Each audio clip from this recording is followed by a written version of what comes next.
Okay, good morning to all of you. People online, I hope you're able to hear.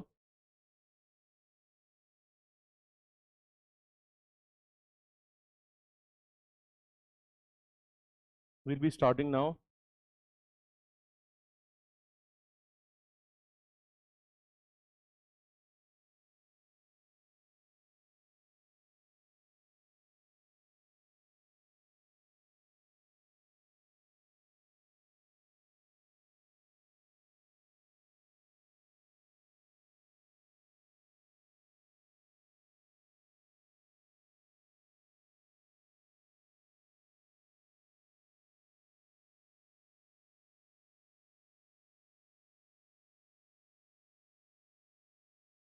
Today we're talking about international relations from GS2. Few things to tell you.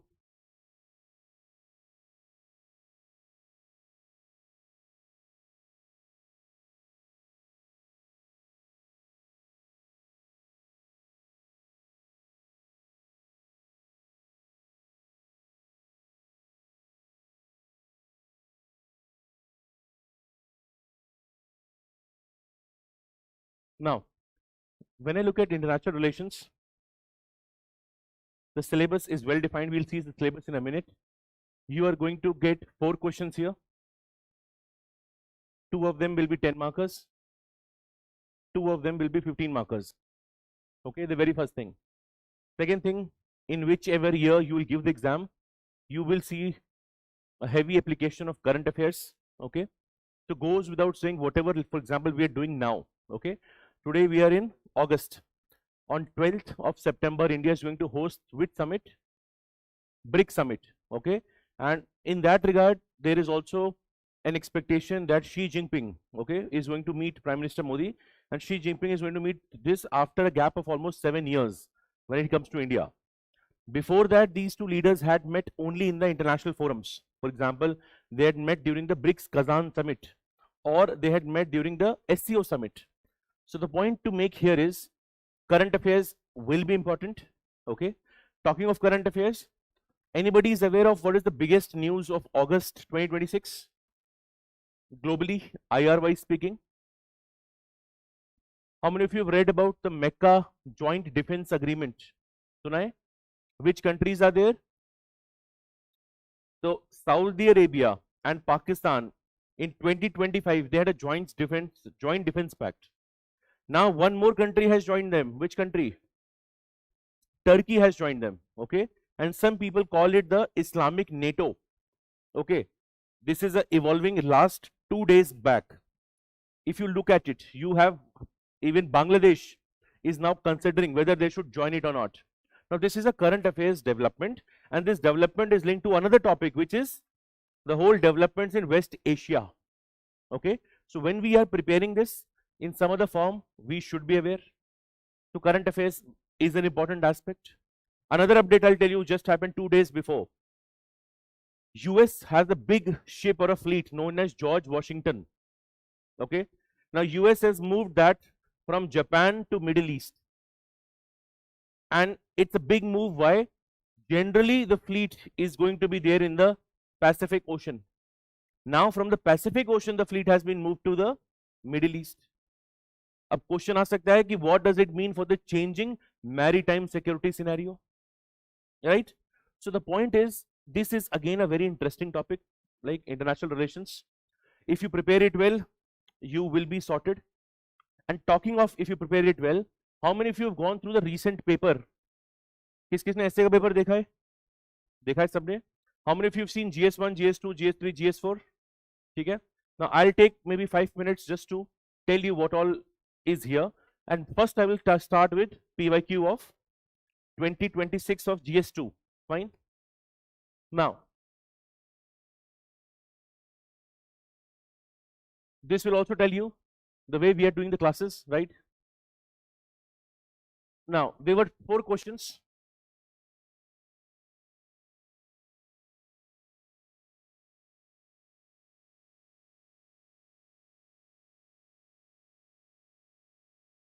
First question,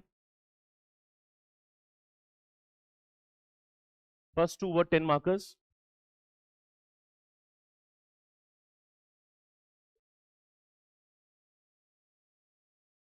These were the 4 questions of 2026. Now, screen. अच्छा, screen is not working. I'll ask. Govind, एक बार screen देख लेना, याली. Now, these were the 4 questions. Whenever you see PYQs, you should have a comparative perspective in mind. Okay. Now, from 2025, here the PYQs, I will say they were slightly more tougher. The phrase, for example, they were talking about in the context of waning globalization, sovereign nationalism. So they were more theoretical, right? Some of them required some deep understanding because couple of questions, for example, they were asking you Rousseau, East, West, related to UN reforms. Now, this is a detailed question, you need to know in depth. This year, if you see the questions, they are more on the expected lines, okay, but does not mean next year it is going to be exactly like that. Now, if I see these 4 questions, okay, the last or the most recent class I had was on 25th of June. Okay, these are direct topics. Some of you may be aware that while I was teaching the topic of US-China trade war, I generally start this topic by giving a quote.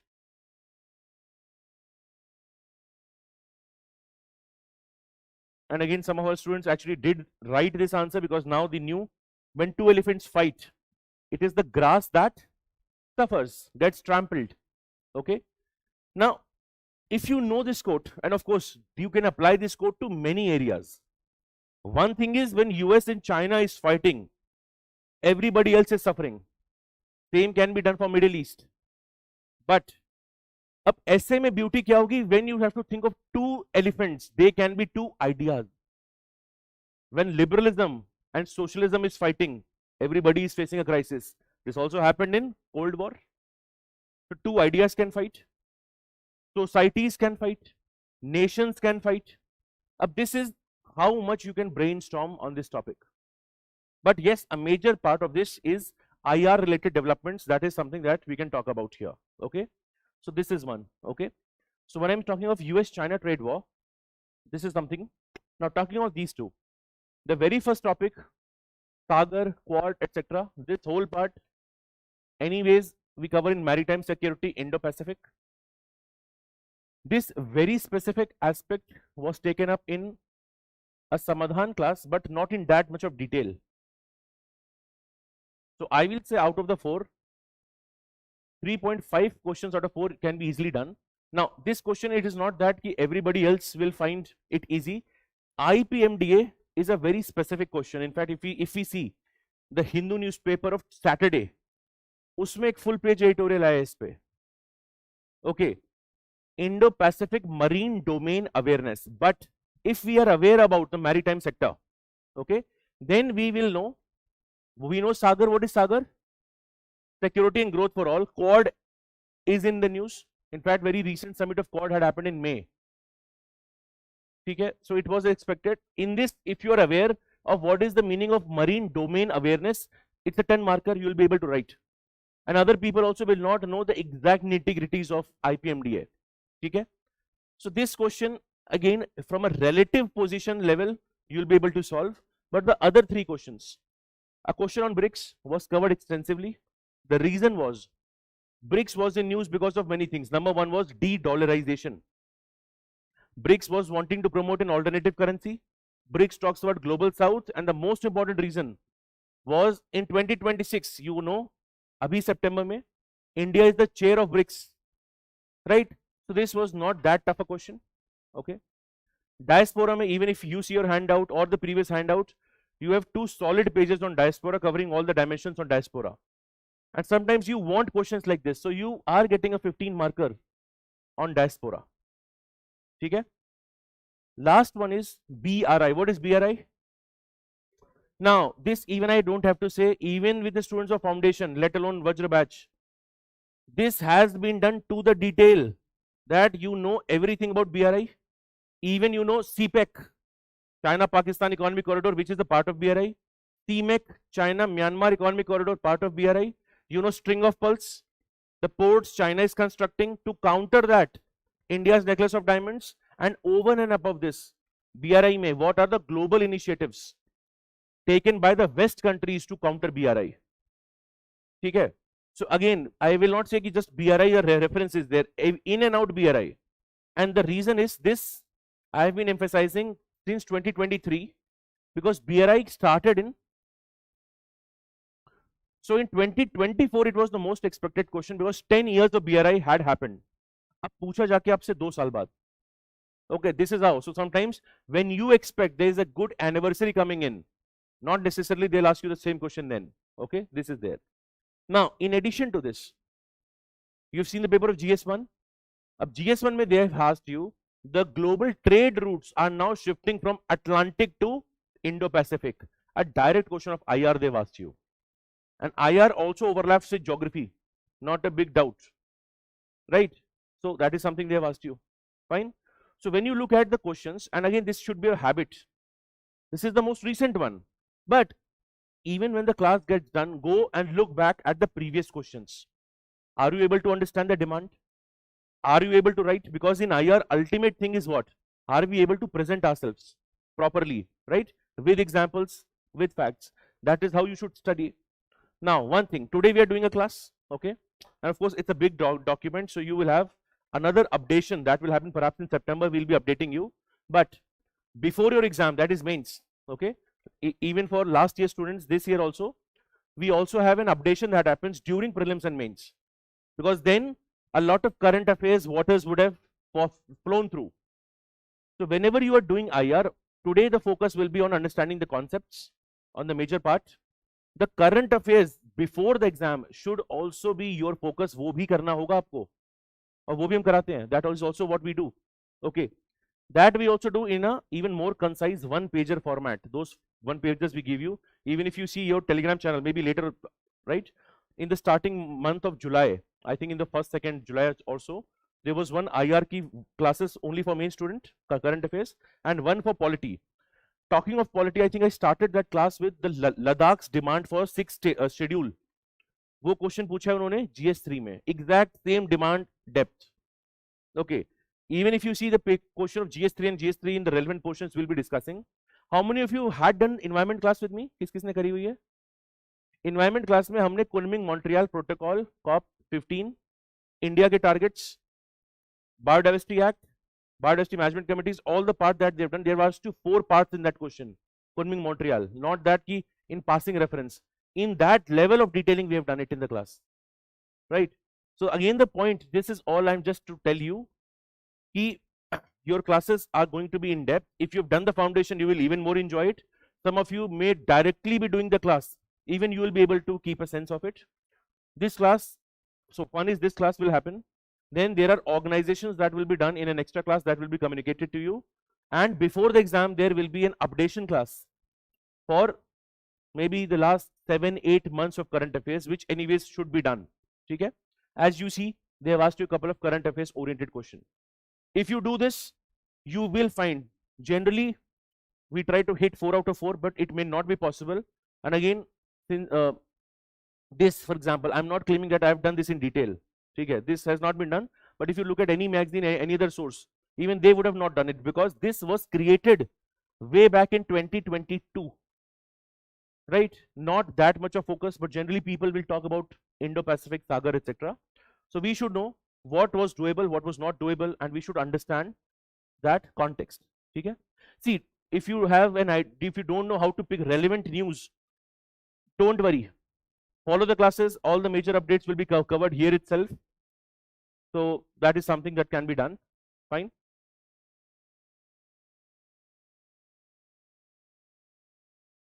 यहाँ तक follow कर रहे हैं? Okay. Now after the class, maybe whenever you get time, I will also want you to go back and look into some of the PYQs as well. Okay. The previous PYQs, just to get a comprehensive idea of how well are you aware of the topics. Now,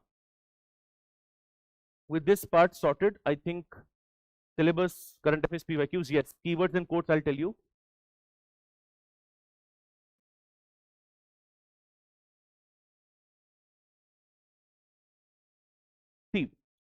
through this handout, every major detail that you need to know on a topic, most probably I'll be drawing a mind map and explaining it to you.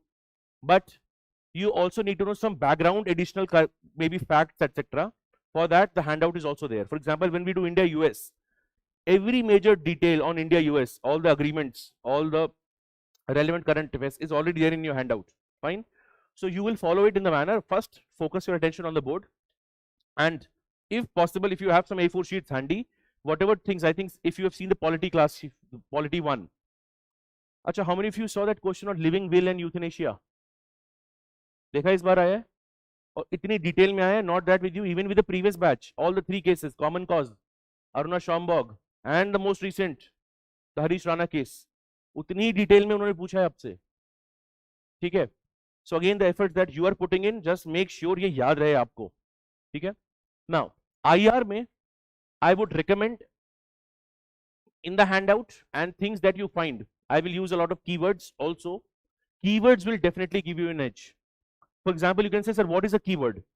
When we'll be doing India, China, I will be saying elephant, dragon, tango. Now that was said by Xi Jinping himself, showing that India and China can come together and they can cooperate. ये आपके handout में भी होगा. But after the class, also make a separate list of the keywords and deliberately try to bring it to your answer. Jaise, for example, I use the term de-dollarization with BRICS. Now, when you're writing BRICS, try to bring de-dollarization. Okay, so you will see a lot of keywords. You will see some quotes. I generally tell a lot of quotes during the classes. ठीक है. उसकी last में repository अच्छे से खुद के लिए बना के रखेंगे. Okay, if you've done that, that will be helping you, right? Okay, so I think now we can start. I will first take a minute perhaps just to go through the basic syllabus that is there. So you should know exactly the keywords of the syllabus, and post that we will be starting with how to navigate through the document.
Okay, so just quickly pay attention on the board. You should be aware of the syllabus. Basic rule or thumb line with the syllabus is, see, for some parts like environment, syllabus में सिर्फ 3 keywords and that's it. You cannot do much about it. But for IR, the syllabus is properly there. This is the syllabus that is there for IR. India and its neighborhood relations.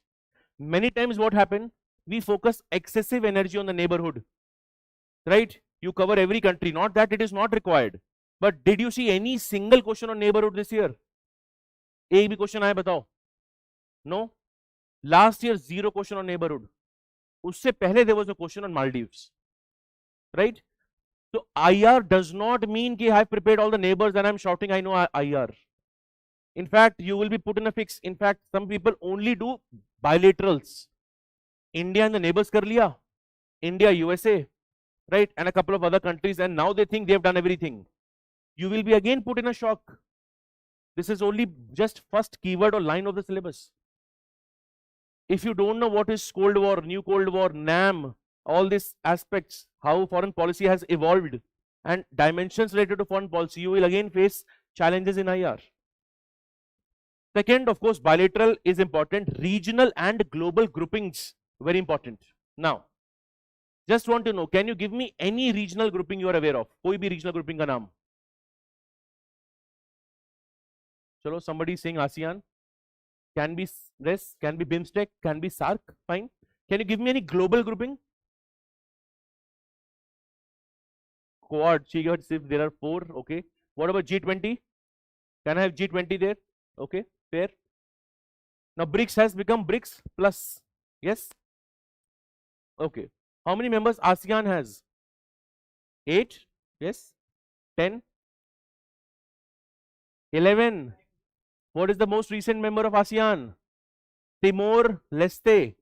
From 10 it has become 11. Fine. Okay. So bilateral, regional, global groupings affecting India's interests and effects and policies and politics of developed and developing. इसको हम बोलते हैं north versus south. Which line divides north and south? Some of you, equator किसने बोला? नहीं. That is not correct. Not correct. You will write it somewhere. There is a Brandt line. Brandt line passes through which degree latitude? ये होता है dummy trick question, कोई नहीं है, zero. आप सोच रहे हो मैंने ज्योग्राफी में पढ़ा नहीं है. Brandt line is given simply by an economist. The idea is developed countries are to the north, developing countries to the south. But we can also argue this line is very biased. Yes or no? So Brandt line in that sense is the imaginary line which divides the developed countries and developing countries. ठीक है? Now, concerns of developed and developing countries are the same or different? Different.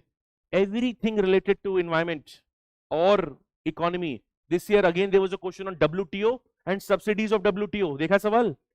पढ़ते हो blue box, amber box, subsidies, and they've asked you AOA, agreement on agriculture. वही चीज पूछी आपसे. India since the last 20 years or more is shouting, update it for the developing countries. Still nothing has happened. That was that question. That question of economy can also be understood through IR. Concerns of developed countries, concerns of developing countries are different. You also see that in environment. Some countries say phase out. Some countries say phase down when it comes to coal. Fine. So this is also. Ab dekho. Countries on India's interest, fair point. Can I see Indian diaspora in the syllabus itself? दिख रहा है मैं साफ साफ? Okay. Now please open your handout. ये हमारे लिए static topic है. You should know this topic in and out, every word, because this is there in the syllabus. They have asked you this year, but this is no rocket science. Go to the second last or I think third last page of your handout. Proper section है diaspora. Or maybe somewhere around that. UN से पहले 53 page, but there is no page numbering. नाम से पहले है, SCO से पहले है, ठीक है, okay. How many of you can see Indian diaspora? ठीक, only this much of page, right? Everything about diaspora, the political aspect, economic aspect, social aspect, cultural aspect of diaspora is there. And again, this is no shocker. अगर handout में नहीं भी है, by chance, this is there in the syllabus. You should have at least 2 pages of notes ready with you. Now, some time back, almost 1 year back, PM Modi referred to as diaspora as from Rajdoot. You know who's the Rajdoot? Ambassador. He says diasporas are Rashtradoot. Right? This can be almost like an introduction we can use. Right? And every time when we have Pravasi Bharati Divas, so much of focus is on diaspora. So diaspora is something you should have already known. ऐसा नहीं कि इस बार आ गया important है, हो सकता है अगले 5 साल नहीं आए, हो सकता है. They've asked you once, right? But this is the core static part of the syllabus. Then, important international institutions, agencies, fora and their mandate. This is one topic. If whenever you, of course, close to the exam, you will prepare this for the prelims also. This is one topic that is variable in nature. Some time back, they have even asked you organizations like International Maritime Organization in mains. You already read that in prelims. They've asked you organizations like UNESCO. अब ये जो last वाला part है, see, we will anyways do UN reforms, right? We will do other, for example, SCO हो गया, BRICS हो गया, G20, all the major ones. But this topic, when you see, अब इसमें सवाल हो सकता है, इसमें पूछ ले. any of these topics? IMF, World Bank, WTO, even they've asked you questions on WHO. What is WHO? World Health Organization. Why is WHO in news this year and last year? There is a first type of a global agreement. उसका नाम क्या है? There is a global pandemic agreement WHO has brought in. Okay, and that global pandemic agreement, how many of you have heard this in prelims? WHO's pandemic agreement. Hand raise करेंगे अपना. I think around 10-15 people in the class. Fine, no issues. Now WHO's pandemic agreement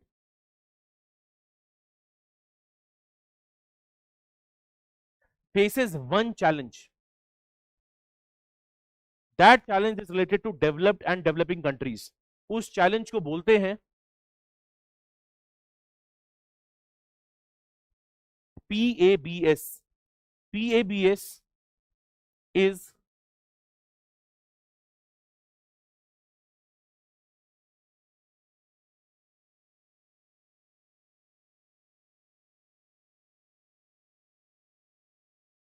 pathogen access and benefit sharing. I'm just sharing this with you in the start so that your mind is open. When you're looking at any body, they've asked you WTO and GS3, very expected question. WHO में there is something known as first time pandemic agreement. Why the pandemic agreement is not able to come into fruition is because of pathogen access benefit sharing. Now let's understand.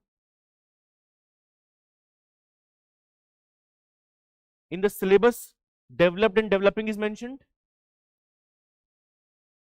Now you tell me, who has better equipments when it comes to medicine, developed or developing? Developed countries. Developed countries, what are they saying?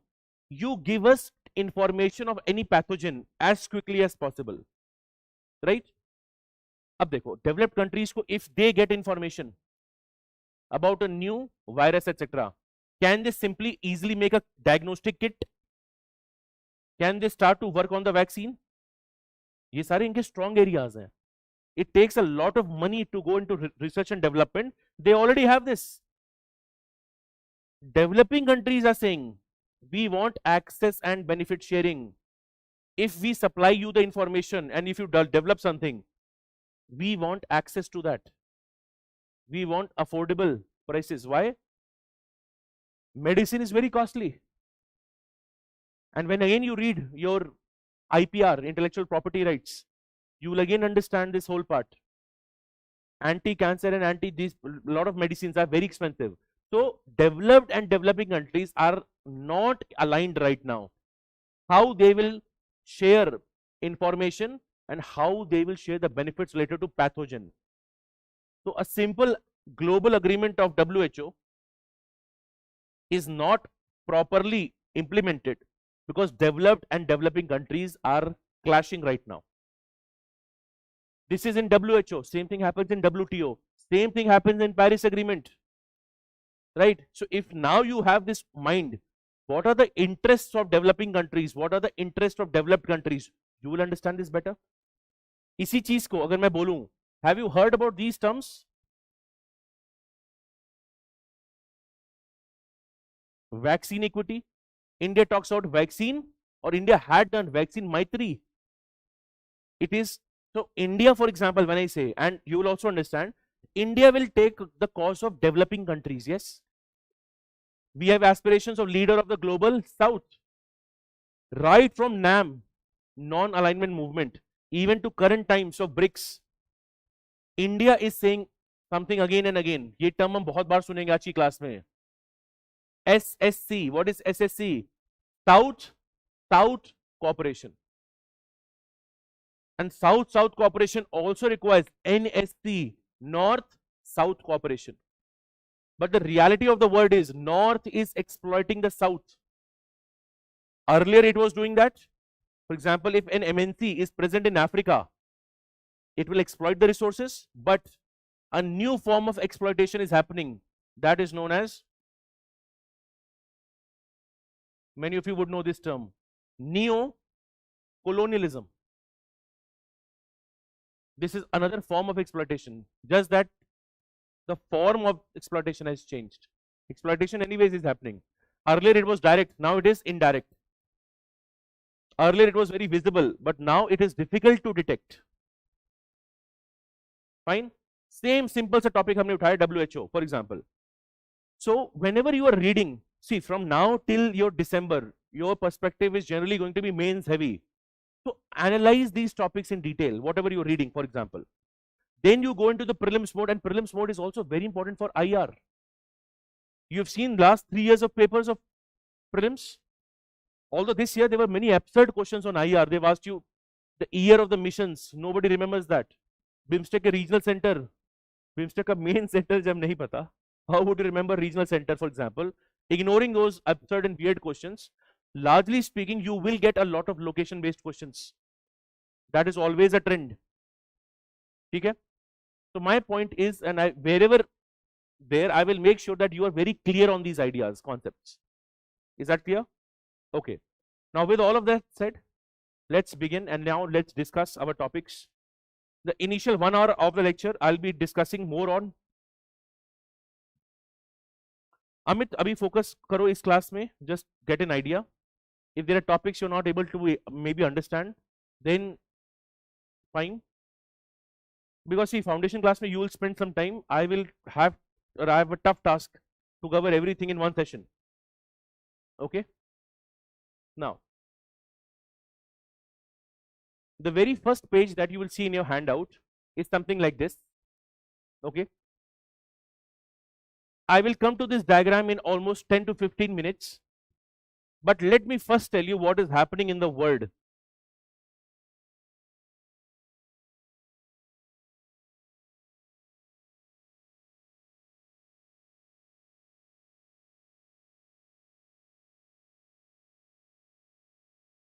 The current world order. Okay.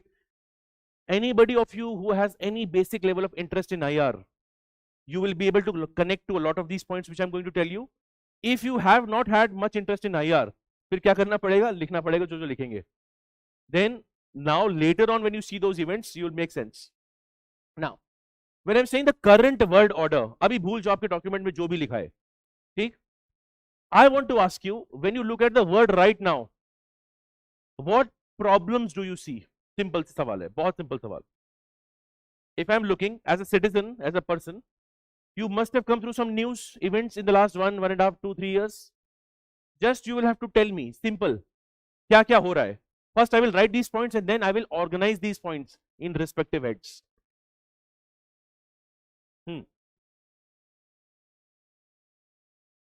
Challenge to US hegemony. Chalo, और कुछ? Wars. The very obvious thing anybody will tell me that we are having wars. Any example to prove this?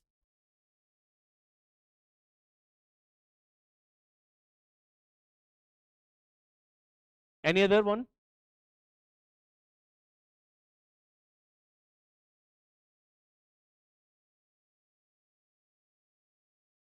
Afghanistan, Pakistan, fair. So we are having wars. Or kuch? Now, somebody saying human rights violations. Fair point. Somebody said crisis, but which crisis? What type of crisis? With human right violation, I can also say. Or socho. Just think of what all have you seen in the world going on. After some time, we will make sense of it. Right away, just simply writing points. Simple brainstorming हो रही है. और क्या हो रहा है? Vaccine capture. Okay. Anything else? Border disputes have been there. So chalo, ठीक है. I'm writing border disputes.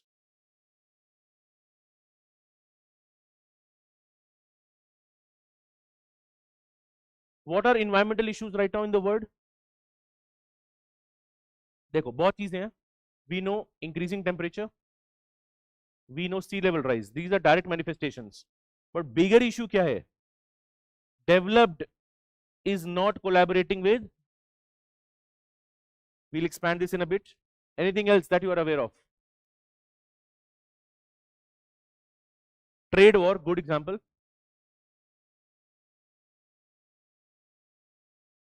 Now, anything else? Sovereignty. Focus on regionalization. That's a good point. What I will say this as,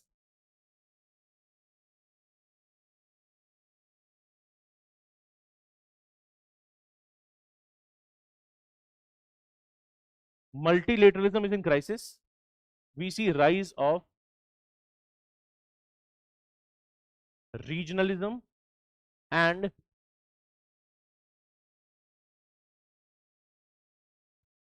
minilaterals. Multilateral सुना है हमने, अब हम क्या कह रहे हैं? Minilaterals. What is multilateral? Many countries coming together in a block group. What is a minilateral? Right now, if I talk about the Mecca Joint Defense Pact, what is that? It's a minilateral. And the most surprising aspect of that is NATO. सुना हमने NATO? What is full form of NATO? North Atlantic Treaty Organization. NATO में there is a principle. Attack on one country means an attack on all the countries. That is there in the Article 5 of NATO. Turkey is a member of NATO. Right? Saudi Arabia and Pakistan are very close to US. Despite that, they have joined or they have made their own pact. Their pact also becomes a minilateral, which means they are not trusting NATO and the US security umbrella. Do we agree on this? We also see, some of you will agree, may have heard this term, we are looking at a multipolar world order. ये सारे terms अभी समझेंगे in a short while. We are looking at a multipolar world order. Right? Now, the moment you see the term multipolar, if you break this term down, इसका meaning क्या हुआ? Many countries are becoming important. Fair point. I will be explaining this to you in just a while.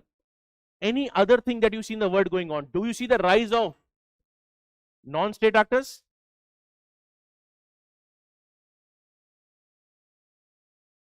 Now, non-state actors can be NGOs, but they can also be terrorist groups, right? This can be there. चलो ठीक है, okay. We see also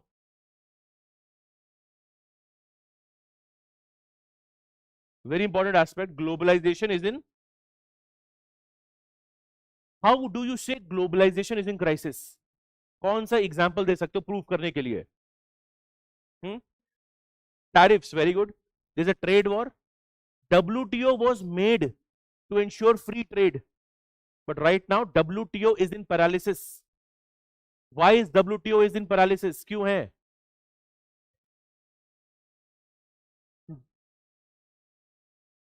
Good. WTO has DSB, Dispute Settlement Board. ये पूरा का पूरा board dysfunctional है. USA has not led to the appointments in the board.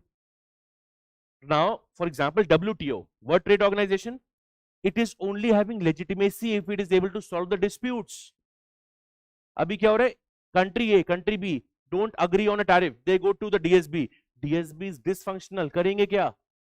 So now countries believe, let's solve the issues between among selves. क्यों जाना WTO? So you see rise of new coalitions coming in. Now, when I say globalization is in crisis, it's a very important dimension. कुछ और तरह से बताओ, और कैसे prove कर सकते हो? How many of you know MAGA? What is MAGA? What is taco? You like tacos? खाए हैं taco आपने? For taco in IR, okay, Trump always chickens out. What is the meaning of this? Trump will take one big bold move and immediately he will backtrack.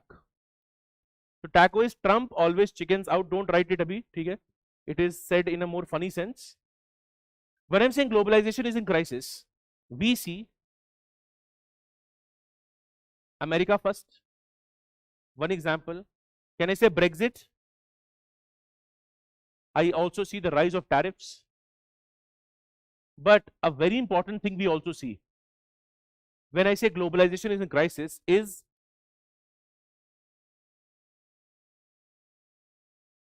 Xenophobia. What is xenophobia? Xeno means foreigner, outsider. Phobia means fear. Fear of the outsider. This you will see in many countries in Europe, even South America, North America. You will see increasing racial attacks. You will see the local parties in those areas. What they will say? Go back to your countries. We don't want you here. We want local jobs, local people. And this also is seen because of the emergence of far right parties in major countries, populist leaders in major countries. If you look at their speeches, what they will say the same thing. Our jobs are being taken away. But if you know the reality, why are Asians able to get the most jobs of US? Because they are skilled and they are able to work at competitive wages. A local person from USA will demand higher wages, will not be working round the clock. इसलिए नहीं मिलते. Right? If you look at India or maybe people from China, they will sacrifice, they will work on holidays even, because they know there is something known as extra time. But outside, if you see Europe, वहाँ पे important चीज है work-life balance. Here you will see people saying 80-hour work week, 100-hour work week, etc., etc. Okay, so competitive wages हो सकती हैं. Now, if you see all of this, wars, yes, human right violations, yes, globalization is in crisis, rise of non-state actors, border disputes, trade wars, environmental issues, multilateralism is in crisis. Out of all of this, these two are the most important ones. And this is what first I will explain you. If I look at the word, first of all, multilateralism is in crisis. The moment you understand this, you will understand why India, in every speech, in major forums, India talks about again and again, we want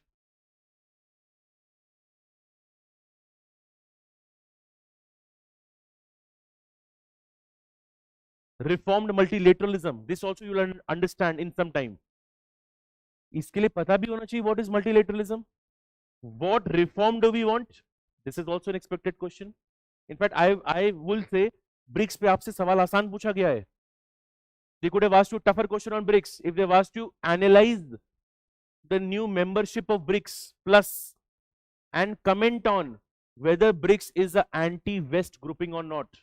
One of the biggest criticism of BRICS is it is seen as an anti-West grouping. वो ज़्यादा tough सवाल होता. BRI पे भी even more tougher question can be made. ठीक है. So the point is we should know. So there are two things we shall talk about now. First is multilateralism is in crisis. Second one is multipolar world order. Now let's understand this first.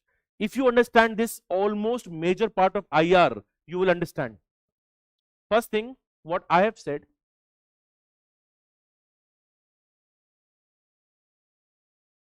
पहले ये समझते हैं. Now we know World War II. After World War II, so let's say 1945. Which body was created in 1945? United Nations. This body recently celebrated 80 years. अब तो 81st year की बात है. UN every year has a summit in New York. This happens in September of every year. So you will again see one September summit happening. Now, when this was created, so I think I will say from post World War II till 1991. What is this phase known as? Cold War.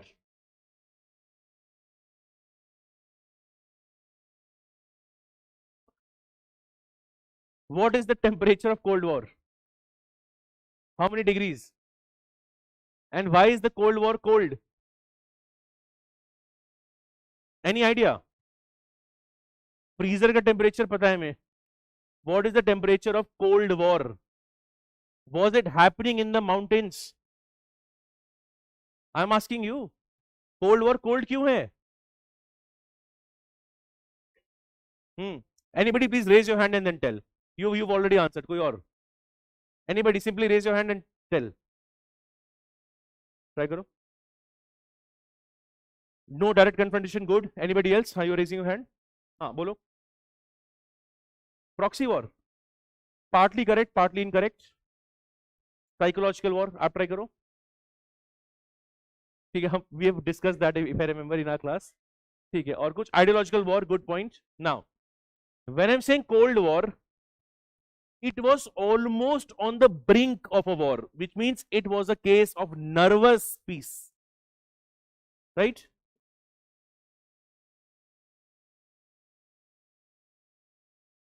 It was, of course, like some of you mentioned, ideological war.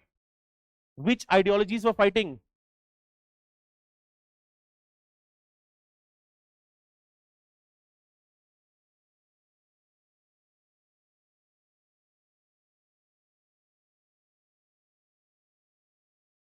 Right? Liberalism, communism. Now, there were instances when you read your world history that there was almost going to be a war. Think of Cuban Missile Crisis, right? But that is a topic more relevant for world history, right? If you are more interested, read about it. There are very good documentaries on Cuban Missile Crisis. In 20 minutes, you will understand everything. But when I say Cuban Missile Crisis, there were events in this whole time. The whole world was almost going to a war, but the war did not happen. Because the war did not happen, we say this as Cold War. It was very close to a war, but not a full-fledged war that we are aware of. Correct? Now, the world order, because it's an ideological war, we say here we are looking at bipolarity. Bipolarity means there are two strong poles. Bi mein matlab do hua. One pole was USA. USA would be supporting liberalism, capitalism. USSR, second pole, this was supporting communism. This was there till 1991. What happened in 1991? So from 1989 to 1991, there will be disintegration of USSR. Okay. So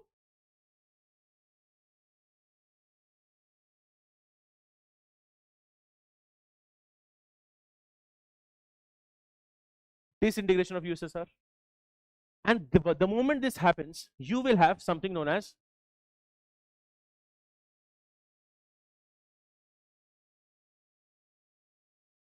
unipolarity. What is the meaning of unipolarity? One single pole will become the most powerful. Which pole are we talking of? US. Now here few things you have to know. Dekho. One, of course, is the emergence of US. Second thing,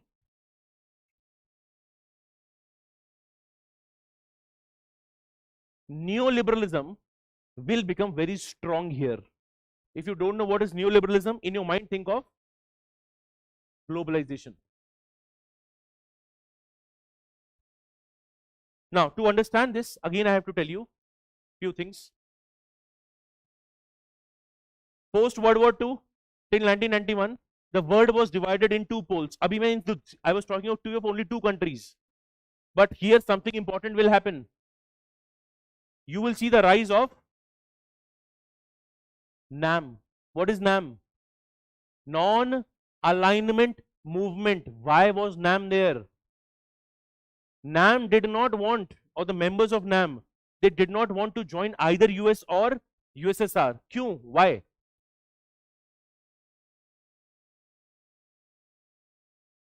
Simple सी चीज, sovereignty. Okay. For that, the keyword you will now remember is this keyword. यही याद रखो. Strategic autonomy. Developing countries knew if they were going to join any one bloc, if they were joining USA, it means automatically you are against USSR. If you join USSR, you are automatically against USA. This will be a challenge, right? So these countries of the NAM were doing strategic autonomy. Now, when you understand NAM has a relevance in the Cold War, the moment Cold War ends, Cold War में क्या होगा issue? There is an issue of unipolarity. What is unipolarity here? US dominance. One is US dominance. Second thing, now you have neoliberalism, which means you will not talk about free trade. What is globalization? Movement of people, capital, ideas.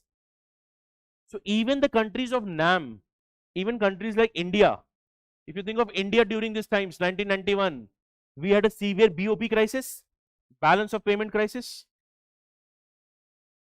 which is why India will be now forced to adopt LPG reforms.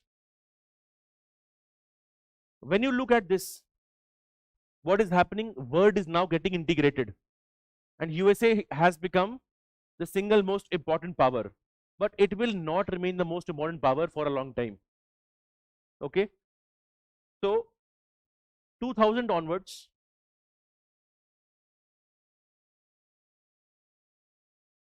okay, I'm writing here 2000 onwards.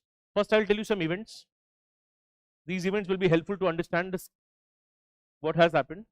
The biggest threat, or the biggest, I think, attack on US will be this 9/11. These attacks happened in 9/11 attacks are the twin towers of USA. They will be directly attacked by the aircraft, and these twin towers will be taken down. This is one of the biggest terror attacks in the world. Huge number of people die, but more than the death of the people, this is going to challenge US hegemony. If US claims to be the biggest power and you are attacked in your own territory, the biggest, I think one of the biggest symbols of trade are attacked, and you lose so many people, it attacks your sovereignty, it attacks your claims. This is one. But in this time, you will see some events will happen. There will be 2008 global financial crisis, started by the Lehman Brothers, or the Lehman Brothers Bank in USA. Huge economic crisis. 2008 economic crisis. Other than this, from 2000 onwards, we see now you will see rise of other countries. China becoming strong. China, which started its manufacturing related reforms in 1970s and 80s, after 30 years now China will start to see the benefit. In fact, 2008 again was the year when China hosted the Beijing Olympics. So China will increase, and not just China. You will see countries like Japan, Germany, India, Brazil. They are also now getting stronger. Fine. Now, if I move closer, if I think of Trump 1.0, Trump 1.0 was very vocal about America first. So USA will now not fight the Afghan war, they will retreat. Fine. You will see America retreating. Since 1945 till a very long time, USA was interested in every global affairs, and now USA is retreating. What all of this is pointing to? You will see decline of US hegemony, but at the same time we see a tremendous rise of China, and you also see tremendous rise of other countries as well. So if I look at the world order is not bipolar. The word order is also not unipolar. Word order is something multipolar. Right? This part I hope you are able to understand what is happening. And again, remember, with Trump's America First, etc., 2000 onwards, slowly, steadily, even globalization will also decline. Right? Xenophobia, Brexit, tariffs. Tariffs were also there in Trump 1.0. All these challenges will be there. So this is a snapshot of the first thing. Ki bhai, US also has challenges to see. In fact, USA fought a very long Afghan war without much advantage. Lost so much of money, lost so much of troops. Any major consequence? No major consequence. Okay. So when I look at the world order right now, the world order seems to be more multipolar. There is no single established power. Right? In this world order,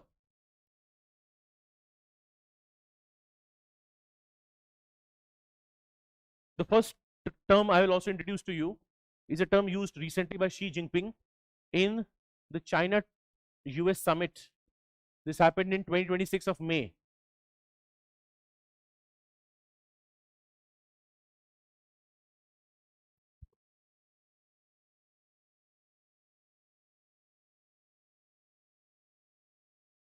QC digest trap. Normally this term is very much told to the PSI or optional students, but now this term has become a common term. QC digest trap explains there is an established power. In this case it will be US, and there is a rising power, very fastly rising power. कौन सी power होगी वो? According to Thucydides trap, whenever this kind of equation happens in the world, if I look at the history of the world, more often than not this leads to a clash. And Xi Jinping made this statement by referring Taiwan. So he almost said that if USA intervenes too much in Taiwan, we may be looking at a Thucydides trap. And Trump was sitting beside him, and Trump was then smiling. Okay, what is Thucydides trap? When there is a established power, it faces a rising power, it ultimately can lead to a clash. This has been seen historically. So you should know the term Thucydides trap. There is an established power is challenged by a rising power. This also explains to you current world order.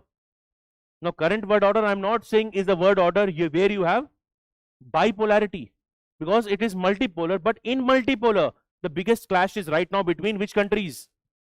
USA, China. Where all USA and China is fighting, I will discuss this you in more detail as I move, but just want to know from you. US और China कहाँ fight कर रहे हैं? Trade, good.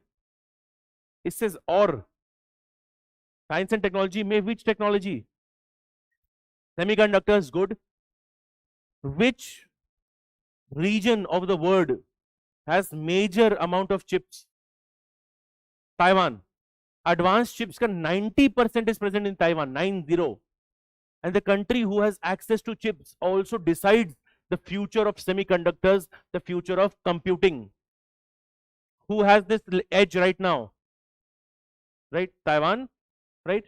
इसी चीज को भी हम आगे लिखेंगे एक term. This is known as the silicon shield. The dominance of Taiwan is on another level. For everything that you will make, right from a mobile to a laptop, everything requires chips. This is why we say chips are the new oil. Don't think of, sir, which oil, palm oil or which oil. That is separate chips. Chips are the new oil. I am talking of semiconductor chips. Right?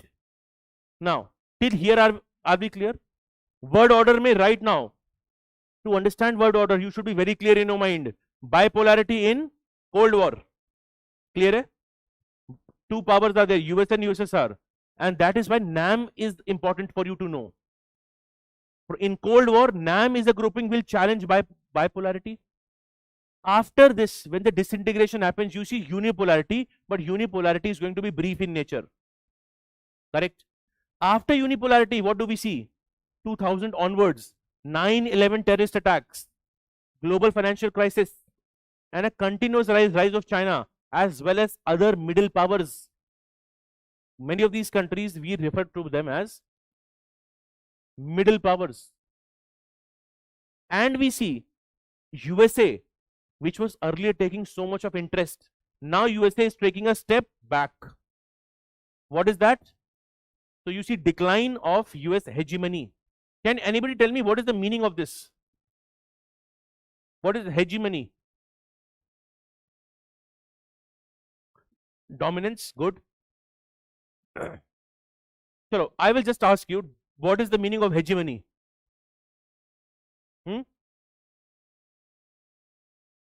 Global policeman. Reputation, okay.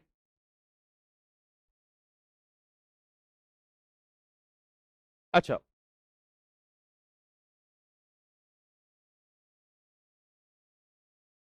So I'll make a statement. Whatever you are eating, whatever you are drinking, whatever you are wearing, is also related to hegemony. How many of you can agree to this?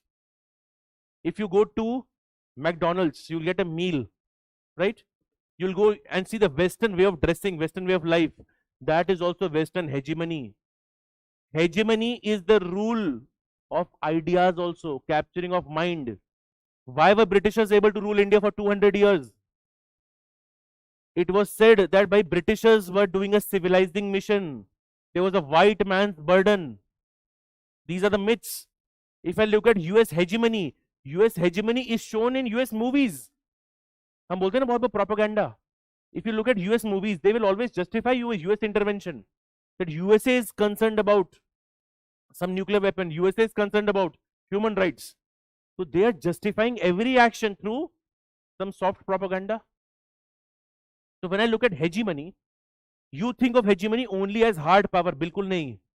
Hegemony is more of soft power also. How US maintains hegemony? Also through its institutions like IMF, WTO, WHO, World Bank. So if I look at hegemony, hegemony is a very broad term. Hegemony is not just about hard power. Actually, hegemony is about ideas, soft power. And this also explains that even if a colonizer has left your country physically, but mentally still you feel. For example, think of Indians. You go to any monument, आपके सामने आप ही के जैसा कोई खड़ा होगा, ठीक, you will not care much. दूर से एक फॉरेनर दिख जाए, everybody is only looking and gazing at that foreigner. पता नहीं क्या देख लिया है, right? You see that? There is so much of fascination for that, and then there is so much of inferiority complex also. Whatever they are doing, they must be doing right. What is that? Hegemony. When I say US hegemony, it is seen, of course, militarily also, no doubt about that. But it is also seen in soft power projections. What is soft power? Culture. Does India have any soft power? Yoga? Yes. Anything else? Buddhism. Think of Bollywood. Think of cuisine. Many things. Okay. So we were discussing two things. One, we have seen multipolar world order. Second thing you have to understand is multilateralism is in crisis. Now this is an interesting section.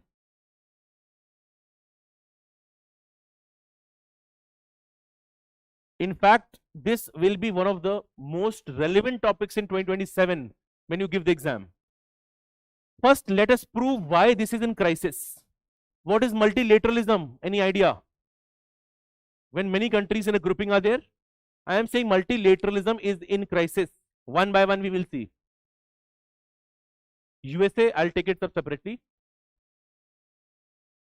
You know UN? What is UN? United Nations. अब देखो, why was UN created? UN, but at the same time, do you see a Gaza crisis? Do you see wars? Do you see interventions? What is UN able to do? Nothing much. Multilateralism is in crisis. If you think of WTO, it was there for fair trade. Right now, what do you have? Trade and tariff war. Right? The dispute settlement board. Another issue.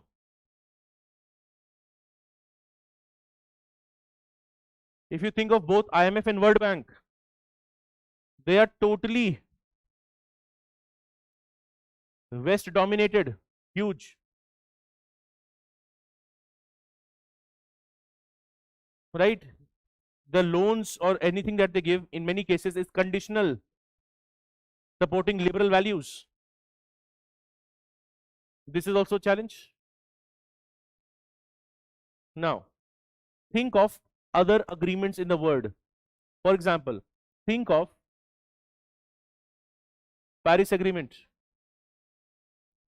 Which person has moved out? Which country? USA has moved out of Paris Agreement. Now, when I say multilateralism, the core concern of multilateralism is cooperation, but cooperation is not happening. Okay, if USA, one of the biggest emitters, has moved out, what does it mean? There is no belief in cooperation. Cooperation में कोई भरोसा ही नहीं है. Yes, this is a challenge. other, these are few points. Now if I talk about USA and the actions of USA one by one.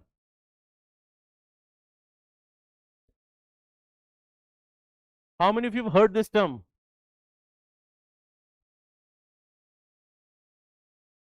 Current affairs term, Monroe Doctrine. सुना है नहीं सुना? I will explain you. Chalo. How many of you know USA went to Venezuela, captured Maduro, took him back? What did they do? They violated some country's sovereignty. That is nothing but Monroe Doctrine. Monroe Doctrine is a word play on Monroe Doctrine. Monroe Doctrine is of 1800s. But right now, Monroe में Monroe कैसे हुआ? Donald Trump. So Monroe Doctrine right now again tells you the influence of US right now. Right? And this is specifically in US and actions in Venezuela. Right? No sanction, no permission. They wanted to do a regime change. Simple जाके कर दिया. What does this mean? No respect for rules-based order. No respect for sovereignty. Yes. Again, if you look at the escalation which happened in the US, Israel, Iran. Last year, USA had sent B-2 bombers in Iran in 3 regions: Fordo, Isfahan, Natanz. What are these areas? The site, nuclear site. But now this time they've gone one step ahead. Totally unilateral action has been happening. UN cannot do anything about it. Right? USA has exited many bodies like UNESCO. USA says UNESCO has an anti-Israel bias. Right? It has exited Paris Agreement, we are aware of. USA made sure कि Quad leaders meet ना हो पाए. The Quad leaders meet could not happen. Okay.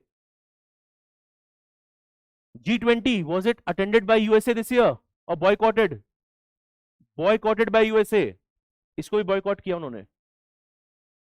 So the point we are trying to make is, and by the way, the question that you had this year on Quad, the reason was through Indian efforts, other countries. We did not have a Quad leader summit, but we had a Quad foreign minister summit in May of 2026. So when you are looking at the global leader, in that sense, USA. Actually, this is surprising because US is the one from 1945 to a very long time. US said we should follow rules-based order. And it is precisely USA which is now fracturing the rules-based order. Right? And it is said, there is a theory.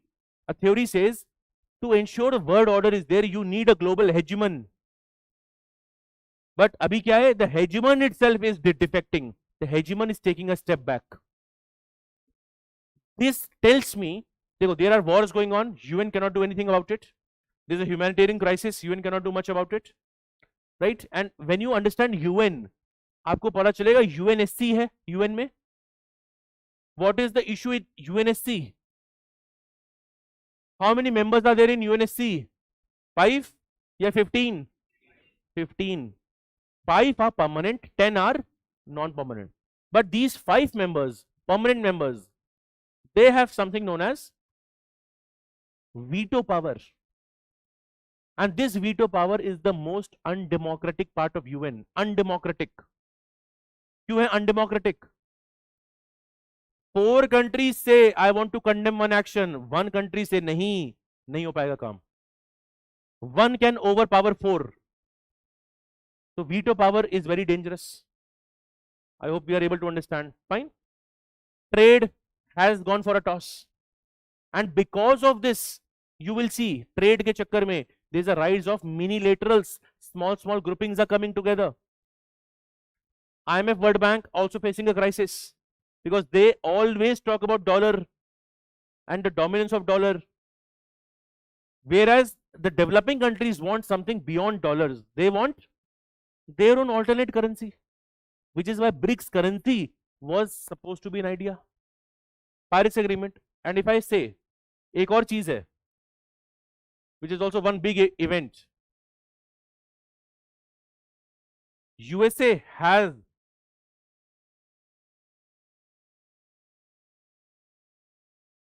resumed nuclear weapon testing. One very big event of 2025. USA's resumption of nuclear weapon testing, which also tells you कि इतनी treaties बन रखी हैं पहले की. It is not agreeing and binding with these treaties. And USA is saying we will do as much as nuclear testing as China and Russia combined do, which means they are insecure also about China and Russia. Right? Keep this in mind as well. This tells you multilateral order is in crisis. Fine. And more importantly, if I look at these bodies, for example, bodies like UN, they reflect realities of 1945, but they don't reflect the current realities. Yes or no? ये bodies पुरानी हो चुकी हैं. And they reflect the powers that were dominant in 1945. These bodies have not changed. These bodies are West dominated. Developing countries hardly have a say in these bodies. This is the crisis of multilateral world order, which is why India says we have to reform multilateral world order. It means these bodies have to be reformed. The global south should have higher or lower representation. Higher representation. And the developing countries say the south ka representation should be as per their democratic, which means the population weight. India, 1.4 billion people, but India is not represented in the UNSC in a permanent member. Right?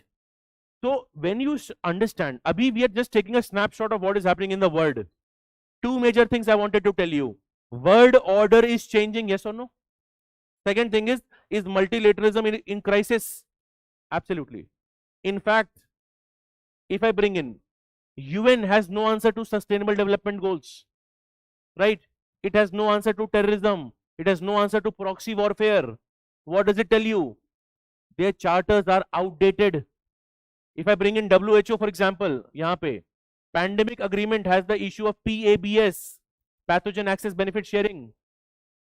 जो body आप देखोगे, it will have an issue. For example, you think of ILO, International Labour Organization. क्या issue है यहाँ पे? The rising Uberization of work, gig work, but not enough social security. Yes or no? Same, if I say IMO, International Maritime Organization, what is the issue in maritime? Think of what happened to Strait of Hormuz. Weaponization, इसको बोलते हैं weaponization of sea lines of communication. अभी I'll tell you terms like weaponization of supply chains. वो भी देखेंगे अभी हम साथ में.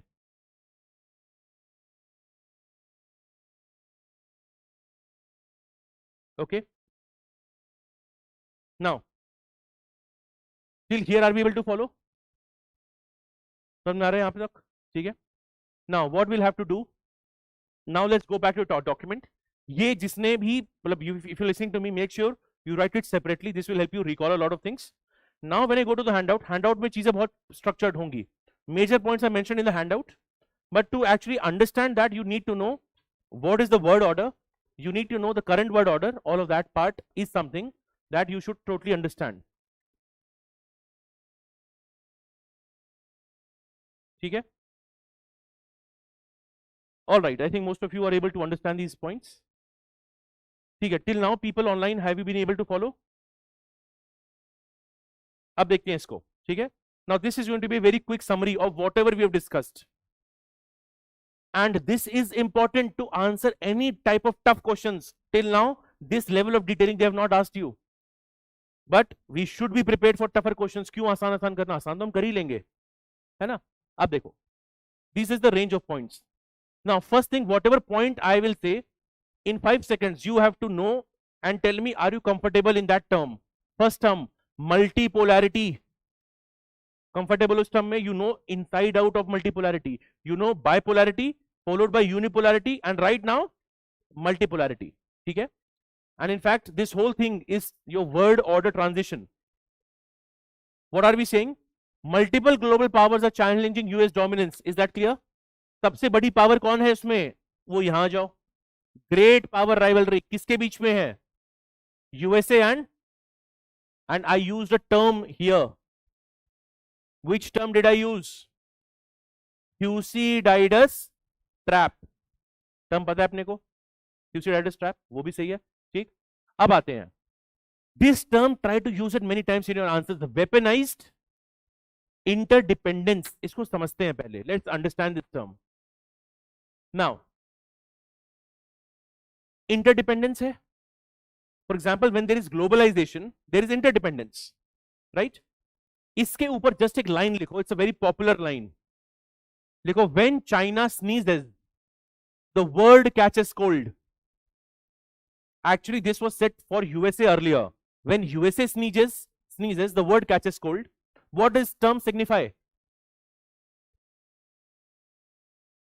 China has a big nose. Huh?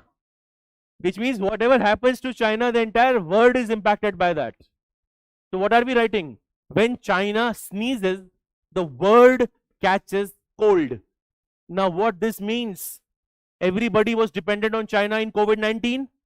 In COVID-19, we saw a manufacturing crisis. Yes or no?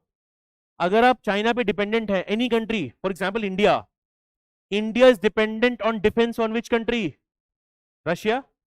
Now Russia has very good relations with India, but Russia is also facing Russia-Ukraine crisis. So in the last 5 years, many times it has happened, our procurements have gotten delayed, the servicing of the equipments have got delayed. In the IR, in international relations, you need to know this can happen. Over reliance on somebody else for important sectors is never a good strategy.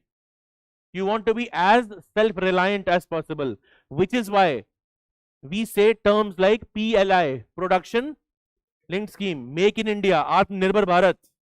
तो आपको समझना पड़ेगा. देखो, if it is good, if you have relations with countries, you can always bank on, it is good. But IR में किसी का भी भरोसा नहीं है. You cannot trust anybody. And it is again a popular quote. Please write it somewhere. I reference this quote many times. It's a very popular quote. देखो, countries have no permanent friends. Countries have no permanent friends, comma, no permanent enemies.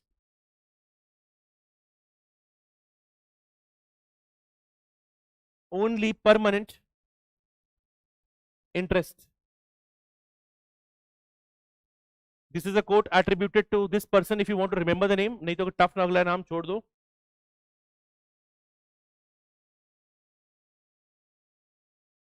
Lord Palmerston, Palmerston. No eternal allies, no perpetual enemies, only permanent friends. Okay. This is one of the core foundations of IR. ये term जो है, core foundation of IR. Yes, yes, it is drizzling outside. Aware. बहुत तेज बारिश हो रही है. Hopefully light does not go. Then that will become weaponized interdependence. Dependence on electricity then. Okay, fine. Now let's again come back to our document.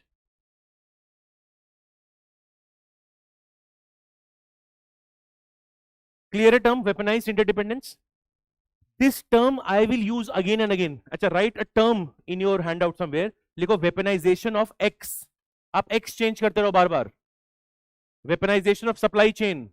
Weaponization of water. Think of Indus Water Treaty. Weaponization of semiconductors.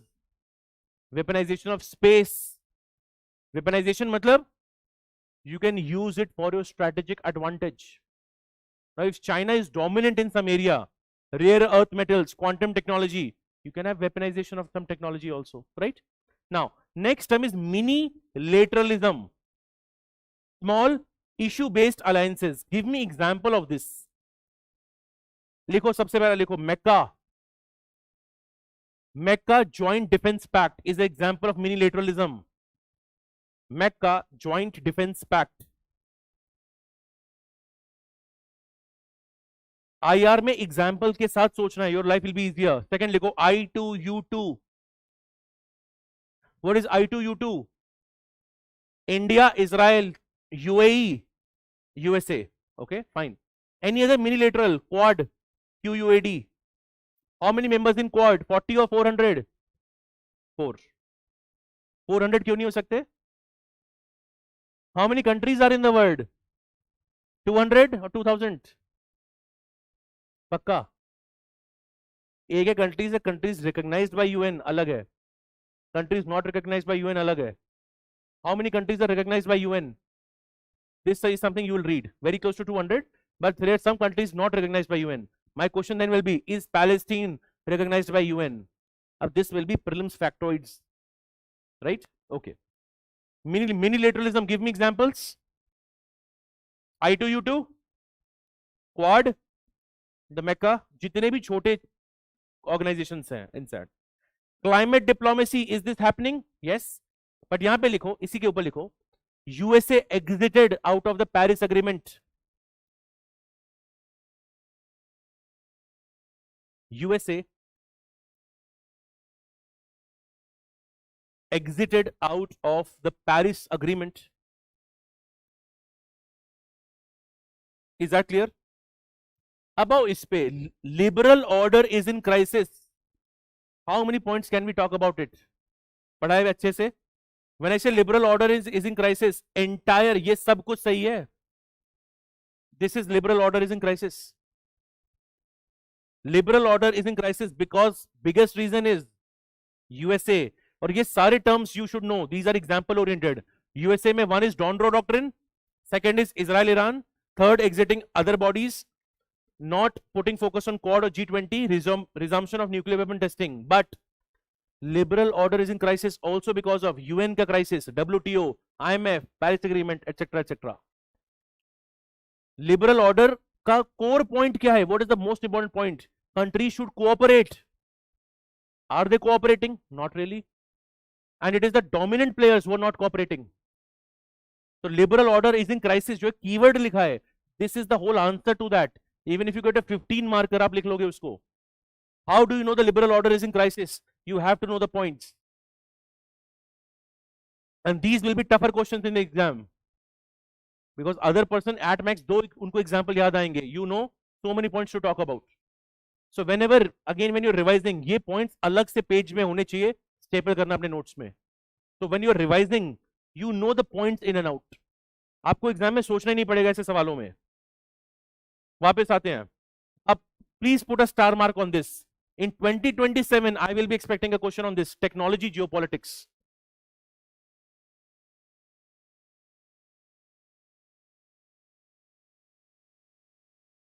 अब इसमें आप लिखेंगे, पहला एक term बस लिखो यहां पे, new cold war 2.0. New cold war 2.0. We have already done this for some foundation students. अब देखो ध्यान से पढ़ते हैं, टेक्नोलॉजी जियोपॉलिटिक्स. ठीक है, सबसे पहले एक होमवर्क लिखेंगे. Now I will again tell you a UPSC essay. By the way, almost every 2 or 3 years IR based essay comes. Okay, so please write the topic. This is something I want you to brainstorm in and out. UPSC essay का topic लिखो. This I think was asked 2 or 3 years back. The topic was technology as a silent factor in international relations. Technology as a silent factor in international relations. Now just to give you a hint, आप cold war जरूर सोचेंगे इसमें. Technology as a silent factor in international relations. Think of cold war. Cold war में US and USSR, technology was a big fight. And second will be the fight of US and China right now. Technology fight. The fight for quantum supremacy, the fight for semiconductor supremacy, ये सब कुछ technology fight है. Is that clear? And this is a essay topic, which means you can write 10 pages. एक बार में नहीं होगा. Open up your mind. Think of how technology is a factor in international relations and geopolitics. Okay? Sorry? अच्छा, the exhaust you want to get it closed. अच्छा, एक second. Govind, एक बार वो बंद कर देना पीछे. एक बार देख लो. Now, is this clear? Now, last term, again an important term, please put a star mark here also. Surprisingly, they have not asked you any question on global south in the last 2-3 years. Very expected theme. अब ये क्या है? There is a rise of global south, specifically the rise of India also. Right? When I say the rise of global south, यहाँ पे लिखो कहीं पे India as the voice of global south. Write this. India as a voice of global south. Now global south का rise, many groups talk about it. तो यहाँ पे बस लिखेंगे BRICS,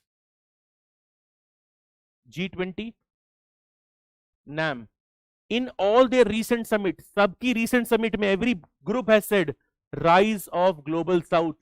Every group here has said these three. SSC. What is SSC? South-South Cooperation.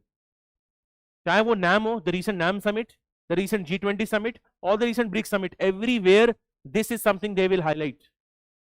What is that? Global South rise.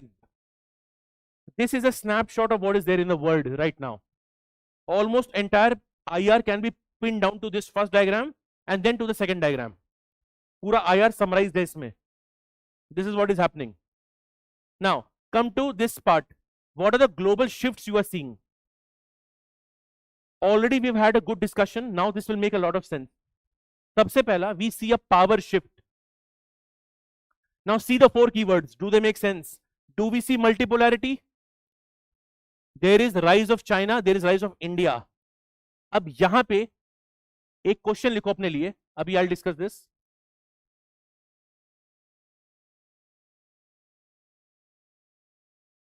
Some people say that if India and China come together, this will be an Asian century.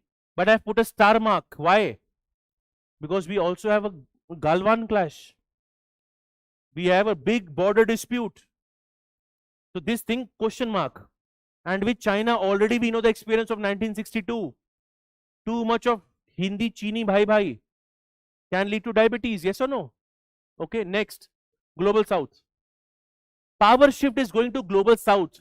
Which 3 main bodies? Think of NAM, think of BRICS, think of G20. Global south is becoming powerful. Biggest evidence of global south, यहाँ पे लिखेंगे. African Union became a member of G20 in 2023. 2023 is the year when G20 summit was happening in New Delhi. Vasudhaiv Kutumbakam. So how do I say the voice of or global south is increasing? African Union was made a permanent member of G20. This can also be an example, right? Next, there is a rise of middle powers. Nobody wants to be called as a middle power, but middle power is better than low powers. So think of, this is again a nomenclature. Middle power kaun hoga? What is power? Power can be having hard power, soft power. But if you combine hard power and soft power, what is that? Smart power, right? Middle powers may, of course, you can even have EU, India, Japan. So anybody apart from USA and China can all be put in middle powers. There is a rise of middle powers, also reflected in multipolarity. So middle powers are those powers like a swing state. If you have that power with you, they can help in changing the outcomes. But they are not as big right now, equal to USA or China, for example. Fine? That is there. Now, this is something we are seeing again and again. Security shift. ठीक है? सबसे पहला है Ukraine war. We know. How many years have happened for Ukraine war? It is going on almost, this is entering its 5th year right now. It's a huge war. Now, Ukraine war with Russia. And just bracket में लिखेंगे sanctions. Sanctions were put on Russia for this. Now you have tensions in Indo-Pacific. What kind of tensions? एक broad term सोचो, maritime security. Now this can have at least 10 meanings. You can have illegal fishing, IUU. You can have rise of China can do misadventure. Okay, you can have terrorism, you can have pirates of the Caribbean, you can have sea level rise. So there can be range of threats in Indo-Pacific. बहुत तरह से issues हो सकते हैं Indo-Pacific में. Fine, we will be discussing this as we move ahead. Terrorism. Terrorism में for now just remember the biggest event was 9/11. Indian context में 26/11. But now remember few keywords. You see the rise of lone wolf, overground workers, and very recent term white collar terrorism.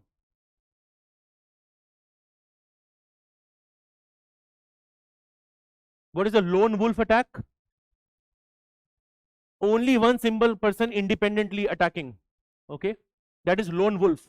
What is OGW? Overground workers. Sarfarosh movie देखी आपने? चलो, main thing is overground workers, they supply logistical support. They will give some information, but they themselves do not carry out the attack.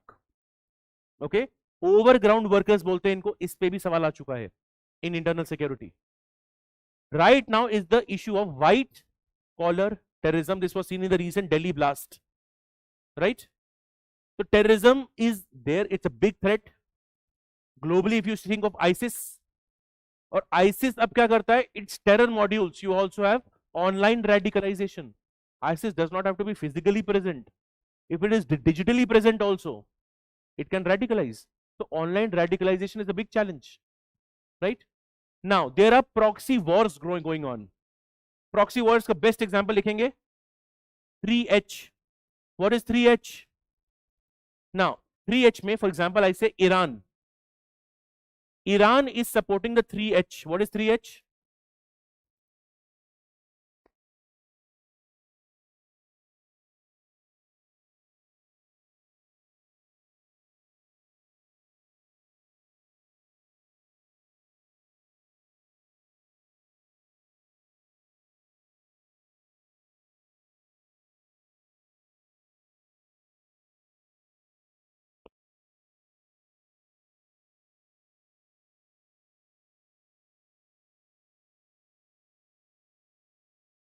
Now this is a proxy war. Now I will just tell you in a very current affairs manner the challenge with the proxy war. Now in June there was a ceasefire between Israel, Iran. Okay, USA was also there and Pakistan was also one of the mediators here. Ceasefire. But the other countries in the Gulf, they said Iran ceasefire क्यों कर रहा है?